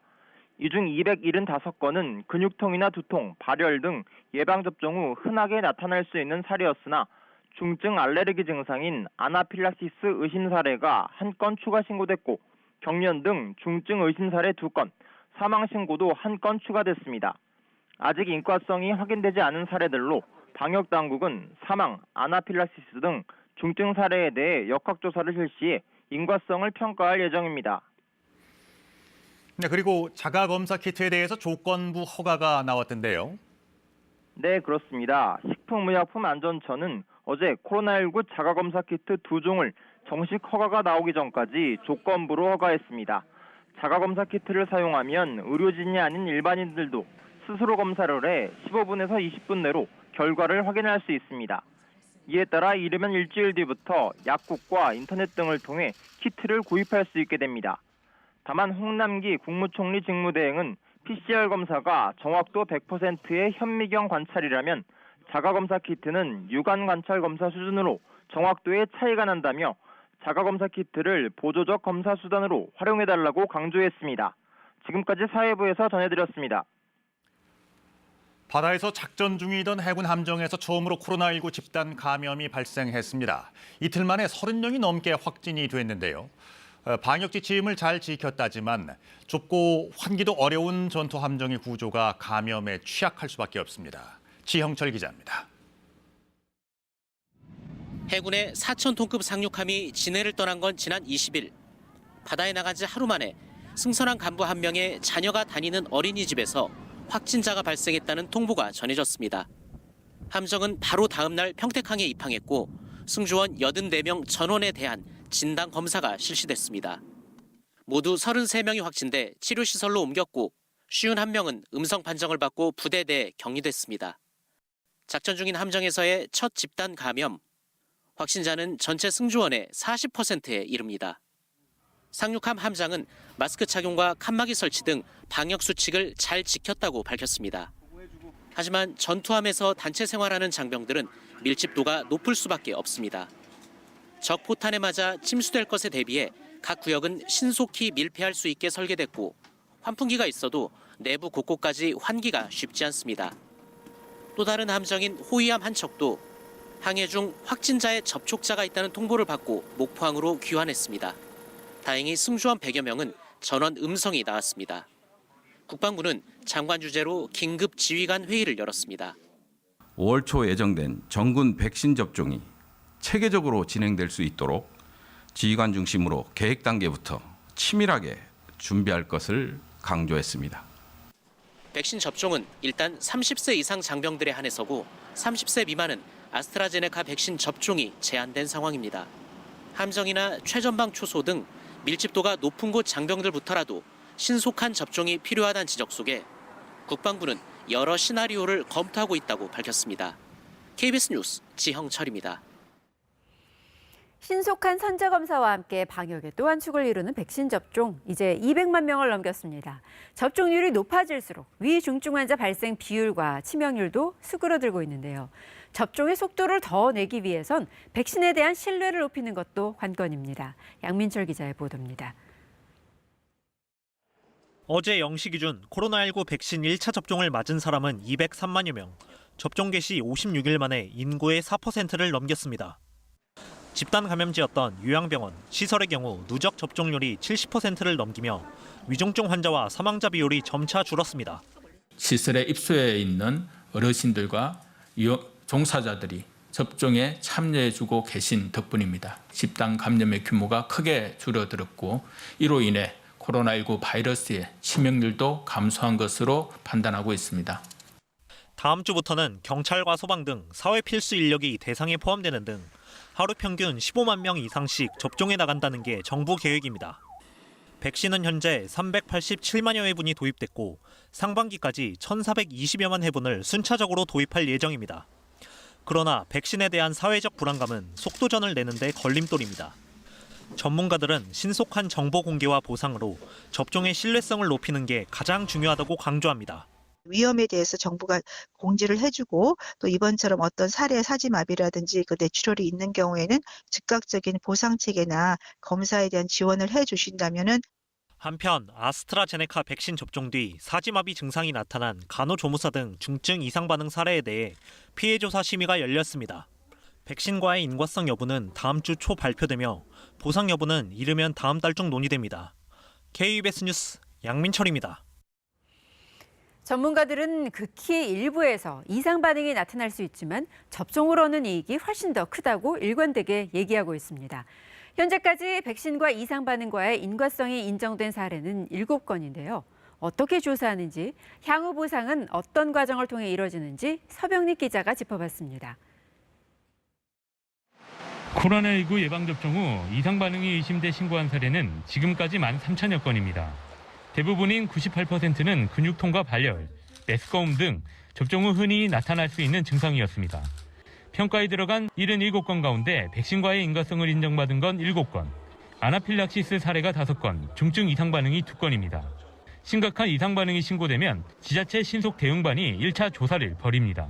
이후 질병청 예방접종 피해조사반이 나서는데 매주 금요일 백신과의 인과성 여부를 심사합니다. 증상이 우리가 알고 있는 백신의 이상 반응과 유사한가, 그다음에 가능성이 있는가가 첫 번째고요. 두 번째로는 설명할 수 있는 다른 명백한 요인이 있지 않은가가 두 번째예요. 결과는 5단계로 나뉘며 상위 3단계까지 인과성이 있다고 판단합니다. 인과성을 인정받더라도 보상을 받으려면 보건소에 다시 신청을 해야 합니다. 한 달에 한 번 열리는 예방접종 피해보상전문위원회 심의로 최종 보상이 결정됩니다. 신청부터 보상까지 최장 120일이 소요되기 때문에 방역당국은 우선 재난적 의료비 등 기존 복지제도와 연계해 필요한 경우 긴급 지원을 해나간다는 방침입니다. 치료라든가 간병비라든가 여러 가지 생활고의 어려움을 겪으신 분들이 다른 제도를 이용할 수 있는 게 아마 복지정책의 일부이고. 방역당국은 코로나19 백신 부작용 사례를 폭넓게 분석해 포괄적으로 보상하는 방안을 검토하고 있다고 밝혔습니다. KBS 뉴스 서병립입니다. 서울시에 공공주택을 공급하는 SH공사 직원들의 뇌물수수 의혹이 불거져 경찰이 압수수색을 실시했습니다. 경찰은 투기 의혹을 받고 있는 전 행정중심 복합도시 건설청장을 소환하고 강기훈 의원의 업체를 압수수색하는 등 고위직 수사에도 속도를 내고 있습니다. 김지영 기자의 보도입니다. 경찰 수사관들이 압수품을 담은 파란 상자를 들고 나옵니다. 오늘 압수수색 어느 부서 하셨습니까? 이번에 확보한 자료들은 무엇인지 말씀 한번 해주세요. 어제 경찰이 압수수색한 곳은 서울 강남구 SH 본사와 지역센터 등 3곳. SH 현직 직원들이 돈을 받고 부동산 업자들에게 개발 정보를 미리 넘겼다는 첩보를 입수한 경찰이 관련 자료를 확보하기 위해서입니다. 경찰 관계자는 SH 직원들이 부동산 업자들에게 택지 개발 예정 장소와 용도, 토지 규모 등의 정보를 넘긴 거로 파악됐다고 말했습니다. 의혹을 받고 있는 SH 직원은 현재까지 3명. 이들은 모두 택지 개발 관련 부서에서 근무한 경력이 있는 것으로 파악됐습니다. 경찰은 압수한 자료를 분석한 뒤 SH 직원들이 제공받은 금품과 향응의 액수를 파악하고 직무 관련성이 있는지 따져볼 계획입니다. 경찰은 향후 수사 대상이 더 확대될 가능성도 있다고 말했습니다. 한편 투기 의혹이 있는 전 행정중심 복합도시건설청장 이모 씨가 어제 오전 경찰에 출석해 조사를 받았습니다. 행복청장은 차관급으로 지금까지 부동산 투기 의혹으로 경찰 소환 조사를 받은 피의자 가운데 가장 고위직입니다. 경찰은 또 부동산 투기 혐의를 받고 있는 국민의힘 강기윤 의원과 관련된 업체와 은행을 엊그제 압수수색했다고 밝혔습니다. 강 의원은 본인이 대표로 있는 업체가 지난 2018년 진해항 터를 매입하는 과정에서 수십억 원의 시세 차익을 얻었다는 의혹을 받고 있습니다. KBS 뉴스 김재현입니다. 과열 논란을 불러올 정도로 크게 올랐던 가상화폐 가격이 급락세로 돌아섰습니다. 가상화폐의 실제 가치를 인정받지 못하면 거품이 급속히 빠질 수도 있다는 경고가 나옵니다. 김진호 기자입니다. 가상화폐 가격은 종류를 가리지 않고 일제히 하향 곡선을 그렸습니다. 대표 상품인 비트코인은 하루 새 15% 가까이 떨어지면서 한 개 가격이 6천만 원 밑으로 내려갔습니다. 불과 일주일 전 8천만 원을 넘었다가 단숨에 5천만 원대까지 밀렸습니다. 최근에 가격 급등 부담에다 국내외에서 들려온 부정적인 소식이 영향을 미쳤습니다. 우선 미국 정부가 가상화폐 가세 기준인 자본이득세 세율을 올릴 것이란 외신 보도가 나왔고 국내에선 투자자를 보호할 수 없다는 금융위원장의 경고까지 더해졌습니다. 국내 가상화폐 가격 하락폭이 더 커지면서 두 자릿수였던 이른바 김치 프리미엄도 한 자릿수로 줄었습니다. 합의를 통해서 결국 받아들여지지 않는다는, 돈으로 받아들여지지 않는다는 것이 확인이 되는 순간 버블은 급속히 빠질 수도 있는 상황입니다. 투자 열기는 여전합니다. 국내 가상화폐 시장의 하루 거래 대금은 주식시장과 비슷한 수준을 유지하고 있습니다. 최근에 거래 좀 안 했다가 사놓은 게 있는데 사고 팔고 해야 될 것 같아서 미리 연습 좀 할 겸 거래소 사고 파는 것 좀 연습하고 한번 잠깐 나왔습니다. 가상화폐 가치가 며칠 사이 크게 요동치면서 관련 인터넷 게시판에는 가격 하락 원인과 향후 장세를 묻는 20, 30대 투자자들의 문의가 이어지고 있습니다. KBS 뉴스 김진호입니다. 이런 가상화폐를 바라보는 정부의 입장은 분명합니다. 실제 가치가 없기 때문에 투자 자산으로 인정하지 못하겠다는 것이죠. 그런데도 가상화폐 거래 이익에 대해서는 세금을 물리겠다고 해서 논란이 일고 있습니다. 서영민 기자입니다. 3년 전 당시 박상기 법무부 장관은 가상화폐에 대한 강력한 압박책을 제시했습니다. 가상화폐 거래를 금지하는 법안을 준비 중에 있습니다. 거래소 폐쇄까지도 목표로 하고 있습니다. 은성수 금융위원장도 하반기에 가상화폐 거래소 대부분이 문 닫을 수 있고 투자자 보호도 못 해준다고 경고했습니다. 거래소가 폐쇄될 위험이 있으니까 본인 책임을 확인해 주십시오. 우리가 그걸 다 보호해야 될 대상이냐는 부분에서는 좀 생각이 다르고요. 거래를 옥죄는 조치도 속속 도입됩니다. 금융위와 경찰청 등이 당장 이번 달부터 석 달 동안 시세 조작과 자금 세탁을 단속합니다.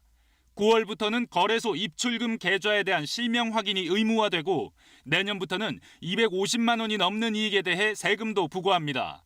그러나 단속하고 과세하겠다면서도 가상화폐 거래를 제도화하는 건 곤란하다는 게 정부 입장입니다. 모순 아니냐는 반발이 나옵니다. 이용자 보호를 안 하면서 단속을 하고요. 위법자이고 합법자이고 탈법을 10년 이상 방치하는 국가가 세상에 어디 있어요? 정부 공인을 받으면 투기적 거래가 오히려 늘면서 금융시장의 변동성이 커진다는 게 이유지만 이제 최소한의 제도가 필요한 때라는 의견도 적지 않습니다. 경제적 실질은 존재하고 다양한 범위에서 활용하게 되는 것은 분명한데 정확한 판단을 내릴 수 있는 환경을 만들어주는 것 자체는 필요하다고 볼 수 있습니다. 가상화폐를 투자자산으로 인정하기 어려운 상황에서 규제의 사각지대를 방치만 할 수도 없는 정부 고민이 깊어지고 있습니다. KBS 뉴스 서영민입니다.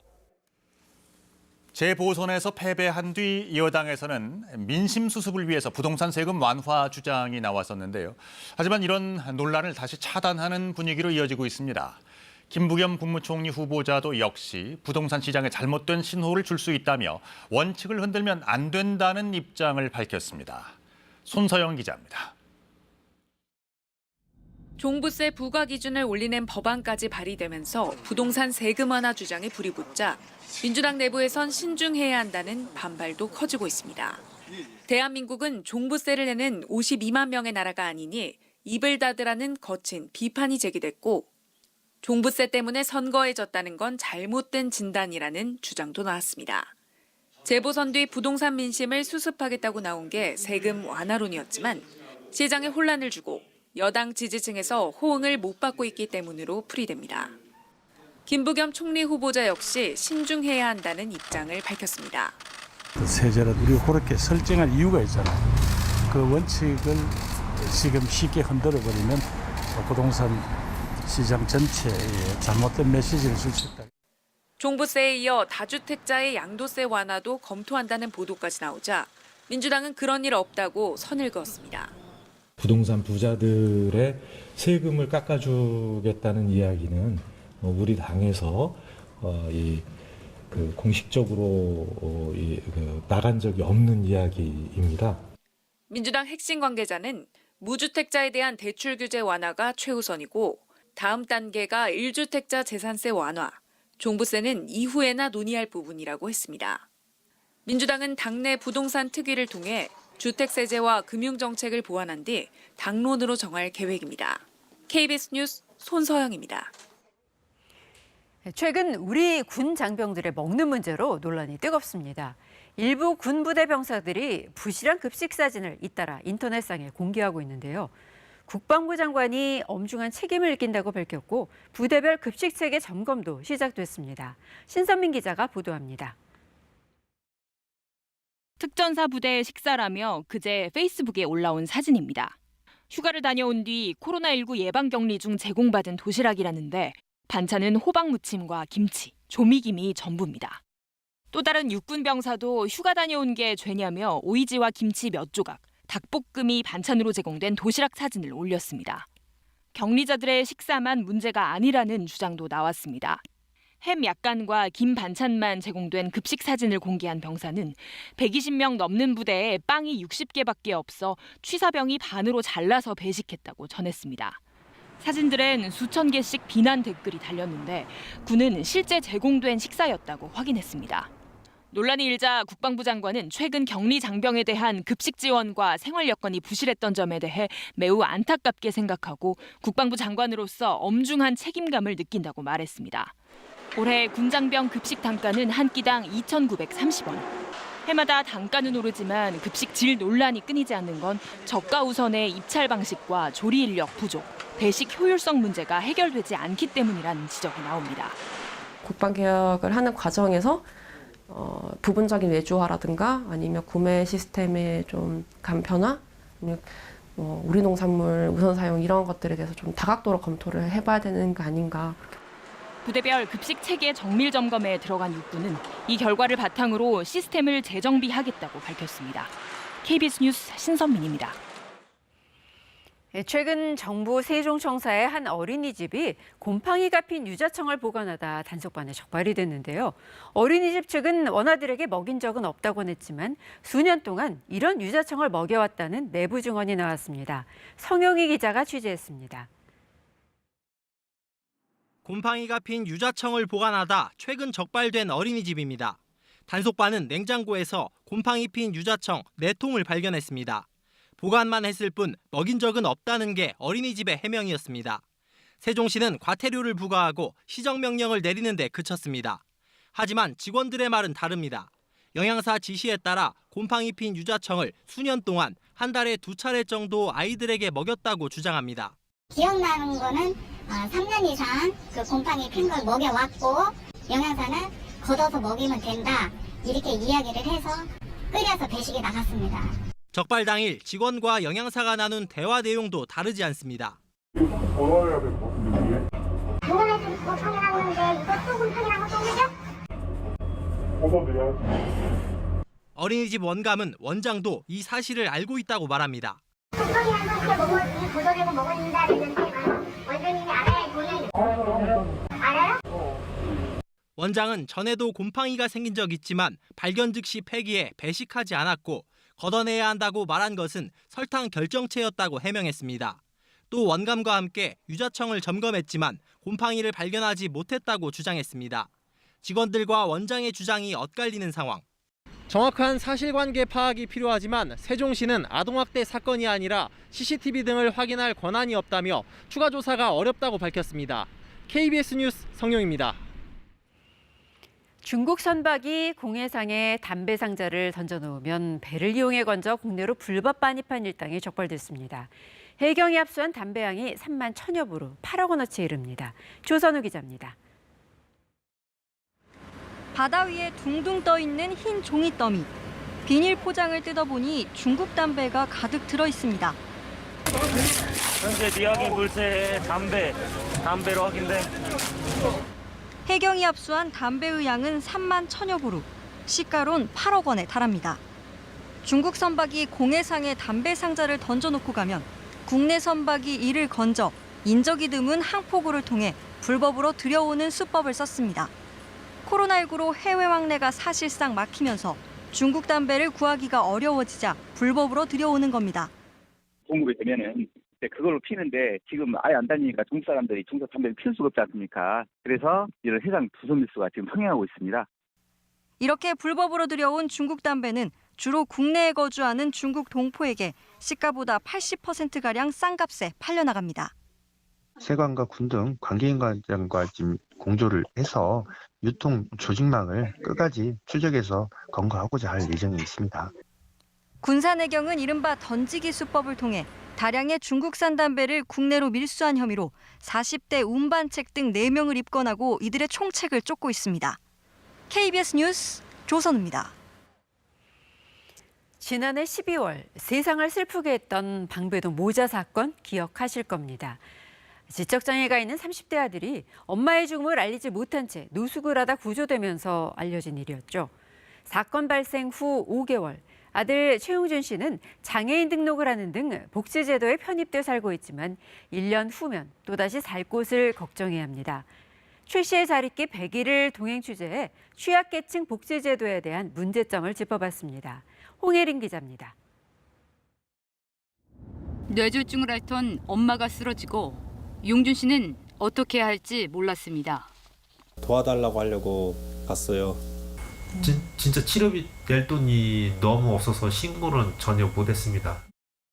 모자가 12년 동안 살았던 집, 가스, 전기, 수도, 엄마가 손글씨로 남긴 빈곤의 벽이 있었습니다. 엄마가 숨지기 전 넉 달간 한 달 평균 수입 36만 3천 원, 지출은 36만 2천 원이었습니다. 생계, 의료, 주거, 교육, 4가지 기초생활급여 중 모자는 주거급여만 받았습니다. 이혼한 전 남편과 연락을 끊었지만 서류상 가족이 있다는 부양 의무제 때문이었습니다. 사건 이후 생계급여의 부양 의무제는 조건부 폐지됐고 최용준 씨는 장애인 등록을 마치고 복지제도 안으로 들어왔습니다. 용준 씨, 오늘 뭐 좋은 소식 있다면서요? 예, 좋은 소식이 있어요. 어떤 거예요? 복지카드 받은 거요. 복지카드 최용준 841 장애 정도 중증. 장애인 의료급여로 태어나서 처음 치과 진료도 받았습니다. 용준 씨는 세상에 홀로 설 준비를 합니다. 엄마, 하늘에 계신 엄마, 하늘에 계신 엄마, 용준이가 이렇게 건강하게 돌아왔어요. 가슴도 좀 안 아프게 해주세요. 내가 지금 가슴이 조금 아파요, 갑자기. 하지만 살 곳 구하기가 만만치 않습니다. 연구인대가 대한민국에서 제일 취약한 분들끼리 다 피터리 영위하는 유형이에요. 몇 년 뒤에 들어갈지 장담 못하는 거예요. 1984년생 지적장애인 한부모 가정. 용준 씨와 사는 곳만 다른 스웨덴의 올레 씨. 월급과 정부 보조금으로 아파트를 얻어 자립했습니다. Jag har en förvaltare till mig privat och hjälper mig med städning och lite annat så här. 전 계층을 포괄하는 보편적 복지 토대 위에 저소득층을 위한 주택 보조금 등 선별적 복지 정책이 공존합니다. 올해 우리나라 복지 관련 예산은 199조 원. 하지만 기초생활보장제도 등 취약계층 지원에 투입되는 예산은 전체의 10%에 불과합니다. 빈부격차, 불평등 사회, 사회적 약자 이렇게 얘기하는데 복지만 보면 특히 복지에서는 그러해야 되는데 가난한 사람들의 복지는 정체되어 있어요. KBS 취재 100일째인 지난 12일 용준 씨는 1년 거주만 가능한 발달장애인 자립주택에 입소했습니다. 1년 뒤 거처는 아직 구하지 못했습니다. KBS 뉴스 홍혜림입니다. 어느덧 4월의 마지막 주말입니다. 주말인 오늘 날은 따뜻하겠지만 대기가 무척 건조하겠는데요. 전국 대부분 지역에 건조특보가 내려져 있습니다. 산을 찾으시는 분들은 방역수칙도 잘 지키셔야겠지만 불조심도 하셔야겠습니다. 오늘 일부 지역에는 소나기 소식이 들어있는데요. 비양이 워낙 적어서 대기의 건조함을 해소하기는 어렵겠습니다. 호남 내륙 지역과 경남 서부 내륙 지역에는 저녁에 5mm 안팎의 비가 조금 내리겠고요. 오후에 제주 산지에도 소나기가 살짝 지나겠습니다. 내일도 일부 지역에 소나기 소식 들어있습니다. 새벽부터 아침 사이 호남 지역과 동해안 지역에는 소나기가 조금 내리겠습니다. 지금 전국에는 구름이 많이 끼어 있습니다. 이 구름이 가득 끼면서 아침 기온이 크게 떨어지진 않았습니다. 현재 서울의 기온 15.5도, 대구 12.9도, 대전은 13.5도에 머물러 있고요. 한낮에는 기온이 더 올라서 서울이 24도, 대전 25도, 광주 26도까지 오르면서 다소 덥게 느껴지겠고요. 동풍이 불어드는 동해안 지역은 20도를 밑돌며 선선하겠습니다. 바다의 물결은 모든 해상에서 최고 3에서 5m까지 거세게 일겠고 제주 해안과 남해안에서는 높은 너울성 파도를 주의하셔야겠습니다. 다음 주 화요일에는 제주도에 비 소식이 있고요. 수요일에는 강원 영동을 제외한 전국에 비가 내리겠습니다. 날씨 전해드렸습니다. 전봇대 위에 걸린 고압전선을 교체하고 설비를 고치는 분들이 바로 배전 노동자들인데요. 주민들에게 불편이 없도록 전기를 끊지 않는 상태에서 일을 하기 때문에 감전의 위험을 줄이려고 3년 전부터 도입을 한 장비가 오히려 배전 노동자들의 건강을 위협하고 있다고 합니다. 어찌된 일인지 허효진 기자가 취재했습니다. 도로 건설을 위해 전봇대를 옮기는 날, 배전 노동자들이 차량 작업대에 올라 전선으로 다가갑니다. 가장 먼저 해야 할 일은 전선의 피복 벗기기. 전기가 끊기지 않게 우회 전선을 연결해야 하기 때문입니다. 모든 작업은 긴 막대 모양의 스마트 스틱으로 해야 합니다. 감전 사고를 막기 위해 지난 2017년 한전이 도입한 겁니다. 작업 단계마다 일일이 스틱 끝에 공구를 바꿔 끼워야 하는데 스틱 종류만 4가지, 공구도 13가지나 됩니다. 이거 저 해봐. 헛돌아. 길이 2m, 무게 5에서 6kg. 무겁고 긴 스마트 스틱을 들고 일하는 건 여간 고역이 아닙니다. 안 보여. 들어갔어? 한번 작업에 들어가면 1시간 넘게 벌을 서듯 스마트 스틱을 들고 있기 일쑤입니다.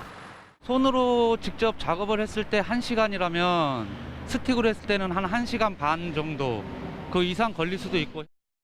20여 년 동안 배전 노동자로 일해온 신진규 씨. 스마트 스틱을 쓴 지 3년 만에 갑자기 오른손에 마비가 왔습니다. 결국 목 디스크 판정을 받고 수술까지 받아야 했습니다. 재활 치료를 하고 있지만 아직 젓가락질도 힘겹습니다. 무거운 스틱을 들고 목을 젖히거나 꺾은 채로 일하는 작업 방식이 부른 산재라고 근로복지공단도 인정했습니다. 감전도 물론 중요하지만 그것 말고도 이제 평소에 느끼는 신체 부담이 많이 늘어났죠. 그 스틱을 이용해서 작업한다는 게 맨손으로 하는 게 아니고 또 자세가 불안정한 상태에서 하다 보니까는. 스마트 스틱이 도입된 2017년 이후 신 씨처럼 디스크나 어깨 근육 파열 등으로 산재 승인을 받은 배전 노동자는 모두 58명. 병원 치료를 받은 노동자는 2019년 한 해 동안에만 620명이 넘습니다. KBS 뉴스 허유진입니다. 네, 이 스마트 스틱이라는 낯선 도구, 쓰임새나 도입 과정이 그렇게 이름처럼 스마트해 보이지는 않습니다. 이 도구가 얼마나 몸에 부담을 주는지 실험을 해봤습니다. 그리고 해법도 함께 생각을 해보았습니다. 김준범 기자입니다. 스마트 스틱 도입 전에는 고압 전선을 손으로 만져야 했습니다. 이제 그럴 일은 없는 만큼 감전 위험은 줄었습니다. 문제는 스틱의 무게입니다. 이 스마트 스틱이라는 도구 워낙 생소해서 감이 잘 안 오실 겁니다. 그래서 이렇게 한번 비교해 보죠. 이 야외 파라솔 무게가 6kg 정도인데 이걸 이렇게 머리 위로 들고서 최소 1시간 정도 일한다고 생각해 보시죠. 그리고 이 당구 큐대 같은 경우는 최소한 10개를 머리 위로 들고 일하는 것과 비슷한 무게입니다. 특히나 한쪽 끝을 쥐고서 이렇게 반대쪽 끝을 계속 올려다보는 자세를 유지해야 합니다. 무게와 길이를 미리 알고 있는 기자도 순간순간 놀랄 정도입니다. 잠깐만 이게 스마트 스틱이 근굴격에 주는 부담을 정밀 측정해봤습니다. 6kg의 무게 가운데 4 내지 5kg 정도가 막대 끝에 쏠립니다. 반대쪽 끝에 노동자에게 극대화된 부하가 걸리는 구조입니다. 2리터짜리 물병에 2개 정도를 달고 그걸 조작을 해야 되는 겁니다. 팔꿈치나 팔에 3배에서 4배 정도 더 많은 힘이 들어가게 됩니다. 정확한 실태 조사 없이 우리 체형에 맞지 않는 외국 장비를 무작정 들여왔다는 게 대전 노동자들의 주장입니다. 개선 요구가 빗발치자 한전은 스마트 스틱을 더 가볍게 만들기로 했습니다. 실태 조사도 약속했습니다. 그런데 더 근본적으로 스마트 스틱을 왜 써야 할까요? 고압 전기를 끊지 않고 작업을 해야 하기 때문입니다. 전기를 끊고 작업하는 걸 원칙으로 한 규정은 있지만 사실상 사문화된 현실입니다. 정전으로 인한 시민들의 피해와 불편도 감안해야 합니다. 그러나 매년 배전 노동자 수백 명의 목과 어깨가 망가지고 있습니다. 전기 이용의 편의성, 전기 노동의 위험성, 그 사이에 절충점을 함께 찾아야 할 때입니다. KBS 뉴스 김준범입니다. 어제는 유네스코가 정한 세계 책의 날이었죠. KBS는 책의 날을 맞아 전국 1000여 곳의 공공도서관 관리와 운영 실태 등을 살펴봤습니다. 김혜주 기자입니다. 네, 여러분의 서명이 도서관 건립을 앞당깁니다. 경기도 수원시 금곡동의 인구는 4만여 명. 이 지역 주민들이 공공도서관 설립을 촉구하는 서명운동에 나섰습니다. 우리 아이들이 어디 안전하게 갈 만한 곳이 없는 거예요. 그래서 이 지역 주민들이 정말 안전한 도서관, 걸어서 갈 수 있는 도서관을. 학교 2곳이 있는 아파트 단지입니다. 여기서 가장 가까운 공공도서관까지 얼마나 걸리는지 제가 직접 걸어가 보겠습니다.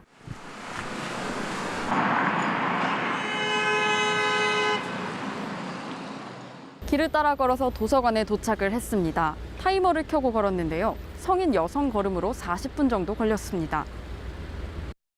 문체부의 관련 규정을 보면 도시 지역에서는 도보로 10분에서 20분 이내에 공공도서관에 접근할 수 있어야 한다고 돼 있는데 지켜지지 않고 있는 겁니다. 도서관이 멀어 부모님과 함께 차를 타고 다녀왔다는 하민이도 가까운 곳에 도서관이 생기기를 바라고 있습니다. 도서관에 자주 가서 재밌는 책들을 많이 빌려가고 싶어요.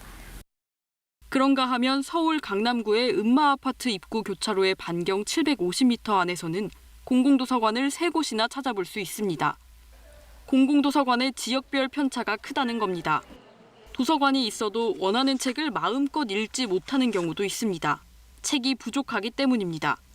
도서관법 시행령은 인구수에 따른 최소 장서수를 규정하고 있습니다. 하지만 KBS가 분석한 결과 공공도서관 10곳 중 4곳은 이 최소 기준조차 지키지 못하고 있는 것으로 나타났습니다. 전문가들은 구체적인 처벌 조항이 없어 권고사항처럼 돼버렸다며 제도적 보완을 위해 유관부처의 협조가 중요하다고 지적했습니다. KBS 뉴스 김혜주입니다. 비료 공장이 들어선 전북 익산의 장전마을에서 마을 주민들이 암에 걸려 오랫동안 고통받고 있다는 사실 많이 알려져 있는데요. 장전마을 인근 두 마을도 주민들이 비슷한 암발병 피해를 호소하고 있지만 역학조사는 이루어지지 않고 있습니다. 이수진 기자가 취재했습니다. 장전마을 집단 암발병을 일으킨 비료 공장과 200m 남짓 떨어져 있는 한 마을. 이 마을에 사는 73살 최경자 할머니는 2007년 위암 진단을 받았습니다. 폐암으로 고통받던 남편은 3년 전 세상을 떠났습니다. 나 수술하고 난 게 우리 애기 아빠가 또 폐암으로 해서 또 가고. 마을 주민 47명 가운데 암에 걸려 숨지거나 투병 중인 주민은 모두 18명. 전체 주민의 40% 정도입니다. 장전마을과 이웃한 또 다른 마을. 주민 52명 가운데 12명이 혈액암과 위암 등에 걸렸고 이 가운데 3명이 숨졌습니다. 장전마을에서 겪는 상황이나 장보재 마을에서 겪는 상황이나 사실은 똑같다고 봐요. 왜 그런 거니? 거리상으로 한 60여 미터밖에 안 떨어져 있는데 공기로 오염되고 있는데 2019년 환경부 역학조사 담당자들은 장전마을 인근 이 두 마을도 비료 공장에서 나온 발암물질 영향권에 있다며 추가 역학조사 필요성을 언급했습니다. 하지만 환경부는 지금까지 결론을 내리지 못하고 있습니다. 익산시 역시 2019년 한 해 주민들에게 건강검진을 지원한 게 전부입니다. 실제 환경부 역학조사 결과로는 장전마을 부분만 이제 나온 상태이기 때문에 역학조사 결과에 따라서 저희가 조치를 해야 되는 부분이 있잖아요. 그래서 좀 애매한 상황이. 장전마을과 같은 피해를 보고 있는데도 보호를 받지 못하고 있는 익산 와린과 장고재 마을 주민들. 더는 기다릴 수 없다며 집단 암발병 진상 규명을 위해 환경부에 청원서를 제출하기로 했습니다. KBS 뉴스 이수진입니다. 올해 들어서 아프리카 돼지열병 ASF가 빠르게 남하하고 있습니다. 강원도의 경우 주요 발생지가 화천에서 춘천으로 내려오는가 하면 홍천에서도 아프리카 돼지열병이 발생을 했습니다. 이제 수도권 남부가 비상입니다. 조휴연 기자입니다. 강원도 홍천의 한 야산입니다. 이번 주에 아프리카 돼지열병에 감염된 야생 멧돼지 폐사체가 발견됐습니다. 보시는 것처럼 제 뒤쪽에는 출입 금지를 알리는 안전띠가 설치돼 있습니다. 그리고 폐사체를 묻은 자리에는 석회를 뿌려뒀습니다. 홍천에서 아프리카 돼지열병이 발생한 건 처음입니다. 인근 돼지 농장은 비상입니다. 굉장히 당황스럽죠. 걱정도 많이 되고 일단 한 마리가 발생이 됐으니까 또 연속적으로 나올 수 있는 확률이 높아진 거잖아요. 강원도에서 아프리카 돼지열병은 남하하고 있습니다. 지난해까지만 해도 강원도 내 ASF 최다 발생지는 영서 북부의 화천이었지만 최근 춘천에서 매달 2자릿수 확진이 이어지고 있습니다. 돼지열병이 이젠 홍천까지 번진 가운데 춘천과 맞닿은 경기도 가평에서도 올해 20건이 발생했습니다. 양도 밀집 지역에 접근하는 케이스가 되겠고요. 남산면 쪽은 바로 남쪽으로 내려가면 이제 여주 쪽이나 양평을 거친 바로 여주로 연결되기 때문에 방역 당국은 서두르고 있습니다. 울타리 엔지점으로 해가지고 2차 울타리는 철 계기고 또 농가가 이제 뭐 7농가나 방역대 안에 있다 보니까 그 농가에 대한 그 집중 방역을 추진할 겁니다. 방역 당국은 올해 상반기 안에 강원도 내 모든 돼지 농장에 울타리 등 방역 시설을 보강할 계획입니다. KBS 뉴스 조희연입니다. 최근 가상화폐에 광풍이 불면서 이 가상화폐를 재산 은닉 수단으로 악용하는 사례가 늘고 있습니다. 서울시가 지자체 가운데 처음으로 고액의 체납자 가운데 가상화폐 보유자를 찾아내서 압류 조치했습니다. 오대성 기자입니다. 서울 강남에서 병원을 운영하는 40대 A씨. A씨는 2017년부터 지방소득세와 등록면허세 등 모두 21건, 액수로는 9억 9,700여만 원의 지방세를 체납하고 있었습니다. 그러다 최근 체납액의 절반 이상을 납부하고 나머지도 회사 예금 계좌를 납세 담보로 냈습니다. 서울시 조사에서 125억 원 상당의 가상화폐를 보유하고 있는 게 확인돼 가상화폐 압류 통보를 받았는데 체납액을 내지 않으면 매각되기 때문입니다. 서울시 38 세금 징수과가 1,000만 원 이상의 지방세를 체납 중인 3만 2천여 명의 가상화폐 보유 여부를 조사해 개인과 법인 대표 등 모두 1,566명을 찾아냈습니다. 이 중 일단 체납자와 가상화폐 보유자가 일치하는 676명의 가상화폐를 압류했습니다. 체납액은 284억 원, 가상화폐 평가 금액은 251억 원입니다. 고액 체납자들이 이런 가상화폐를 어떤 그 재산 은닉의 수단으로 사용할 수 있다는 그런 가능성에 초점을 두고 지난 1월부터 나머지 체납자에 대해서도 확인을 거쳐 압류 조치 및 2차 납세 의무자 지정 등의 조치를 취할 예정입니다. 이번 가상화폐 압류는 지자체 중 서울시가 처음이지만 한계도 있습니다. 일단 국내 주요 가상화폐 거래소 4곳 중 한 곳은 내부 법률 검토를 이유로 자료 요청에 협조하지 않아 명단을 확보하지 못했습니다. 또 거래소 상위 30개 중 12개가 사업장 폐쇄 및 소재 불명으로 확인돼 자료 요청조차 할 수 없었습니다. 압류 소식을 전해 듣고 일찌감치 팔아버렸을 가능성도 있습니다. 혹시나 체납자들이 미리 팔지 않을까 이런 걱정을 하면서 이 발표를 좀 미루어왔던 것도 사실입니다. 14개 업체에 대해서 자료 요청을 해둔 상태입니다. 거기서 자료가 오면은 즉시 압류하도록 그렇게 하겠습니다. 서울시는 압류 통보에도 세금 납부 의지가 없다고 판단되면 가상화폐를 바로 매각해 체납 세금에 충당하겠다고 밝혔습니다. KBS 뉴스 오대성입니다. 2016년 리우올림픽에 나가지 못해 크게 낙심했던 양궁 국가대표 강채영이 마침내 생애 첫 올림픽 출전의 꿈을 이뤘습니다. 당당히 1위로 태극마크를 달았는데요. 3관왕에 도전합니다. 강재훈 기자입니다. 도쿄행을 결정하는 6개월의 대장정을 마무리하는 순간 생애 첫 올림픽 진출의 꿈을 이룬 강채영은 의외로 담담했습니다. 국가대표 8명 가운데 1위로 단 3명에게만 주어지는 도쿄올림픽 출전권을 따냈습니다. 리우올림픽 선수장 때가 생각이 나네요. 그때 이후로 5년 동안 열심히 준비한 만큼 좋은 성적으로 선발이 되어서 너무 기쁘고요. 강채영은 지난 리우올림픽 선발전에서 장혜진의 간발의 차이로 밀리며 올림픽 진출이 좌절됐습니다. 지금도 계속 연락하고 있고 언니가 제가 조금 불안한 마음이 있을 때마다 더 잘할 수 있다, 잘하고 있다 이런 말 많이 해줬었어요. 세계 랭킹 1위 강채영은 혼성 단체전이 추가된 도쿄 대회에서 올림픽 첫 3관왕 후보로 떠올랐습니다. 강채영과 함께 대학생 궁사 장민희와 안산이 9회 연속 여자 단체전 우승에 도전합니다. 남자부에선 올림픽 금메달리스트인 김우진과 오진혁이 1, 2위로 도쿄행을 확정했습니다. 고교생 궁사 김재덕은 마지막 날 베테랑 이승윤의 간발의 차로 역전승에 한 장 남은 티켓을 거머쥐었습니다. 작년에 도쿄올림픽 3회전에서 떨어져가고 이제 거의 포기하고 운이 좋게 다행히 여기까지 왔다고 생각합니다. 도쿄올림픽 출전권을 따낸 선수들은 오는 6월 광주에서 열리는 아시아컵 1차 대회에 출전해 올림픽 최종 리허설을 치릅니다. KBS 뉴스 강재훈입니다. 이어서 한국도로공사 연결해서 주말 아침 교통 상황 알아보겠습니다. 고속도로에는 나들이 차량들이 빠른 속도로 증가하고 있는데요. 오늘 11시쯤 이동하기가 가장 불편하겠습니다. 경부선 부산 방향의 경우 기흥동탄에서 안성분기점 그리고 북천안에서 목천 사이 정체가 예상됩니다. 최근 주말 동안 강원권으로 가는 길도 많이 어려워졌는데요. 현재 50번 영동고속도로 강릉 쪽 서창에서 주춤한 뒤 용인 부근에서 8km 구간 가장 차가 많고요. 서울 양양간고속도로 양양 쪽으로는 미사 부근에서 그리고 광주 원주선 원주 쪽으로는 초월 부근에서 짧게 속도가 떨어집니다. 서해안고속도로 목포 쪽으로는 비봉 부근에서 4km 구간 막혔다가 이후로는 서평택에서 서해대교 사이로 7km 구간 불편하고요. 경부고속도로 부산 쪽으로는 서울요금소 부근 사고 여파 때문에 4km 구간 밀리고 있는데 이후로는 다시 한번 오산을 앞두고 차 간격을 좁히고 있습니다.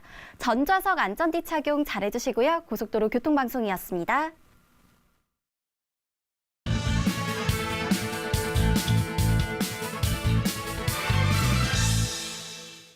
한 장병이 SNS에 올려 논란이 된 급식 사진입니다. 일회용 식판에 밥과 약간의 반찬이 담겨 있고 국을 담는 부분은 비어 있습니다. 휴가 복귀 후에 코로나 예방을 위해 격리에 들어간 장병인데 휴가 다녀온 게 죄냐고 반문하면서 다른 부대의 사정도 물었습니다. 사흘 만에 7,000개 넘는 댓글이 달렸고 논란이 확산됐습니다. 격리된 장병들만 이런 게 아니라는 하소연입니다. 또 다른 부대 장병이 올린 사진 속 급식은 더 부실합니다. 밥에다 반찬이라고는 포장김과 햄이 전부입니다. 장병 120명이 햄버거빵 60개를 일일이 쪼개 나눠 먹어야 했다는 글도 있었습니다. 국방 예산은 어디다 쓰고 있냐? 또 교도소 식사가 더 낫겠다는 등의 푸념이 줄을 이었습니다.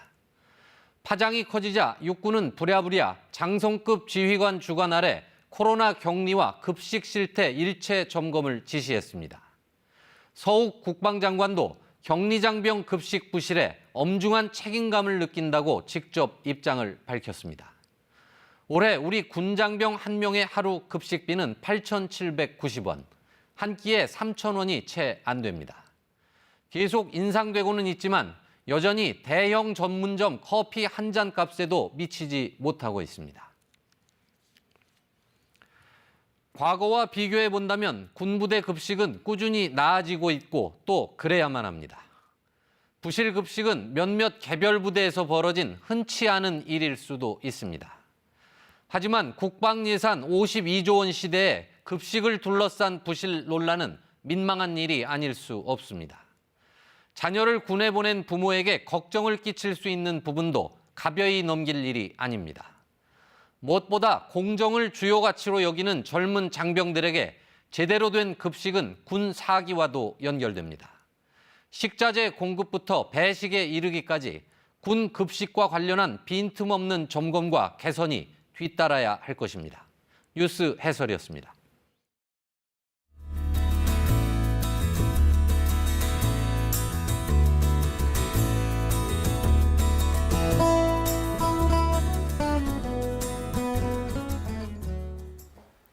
주말인 오늘 대기가 무척 건조합니다. 산을 찾으시는 분들은 불조심하셔야겠는데요. 전국 대부분 지역에 건조특보가 내려져 있습니다.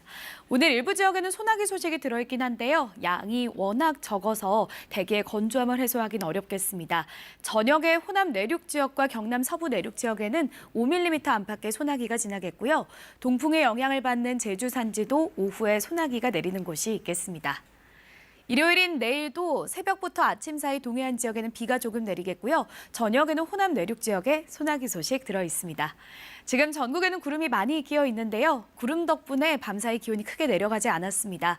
현재 서울의 기온이 15.5도, 전주 13.5도 가리키고 있고요. 한낮에는 기온이 더 오르면서 서울 24도, 광주 26도로 다소 덥겠고 동해안 지역은 20도를 밑돌겠습니다. 날씨 전해드렸습니다. 토요일 아침 KBS 뉴스광장 마칩니다. 건강하고 즐거운 주말 보내시기 바랍니다. 고맙습니다.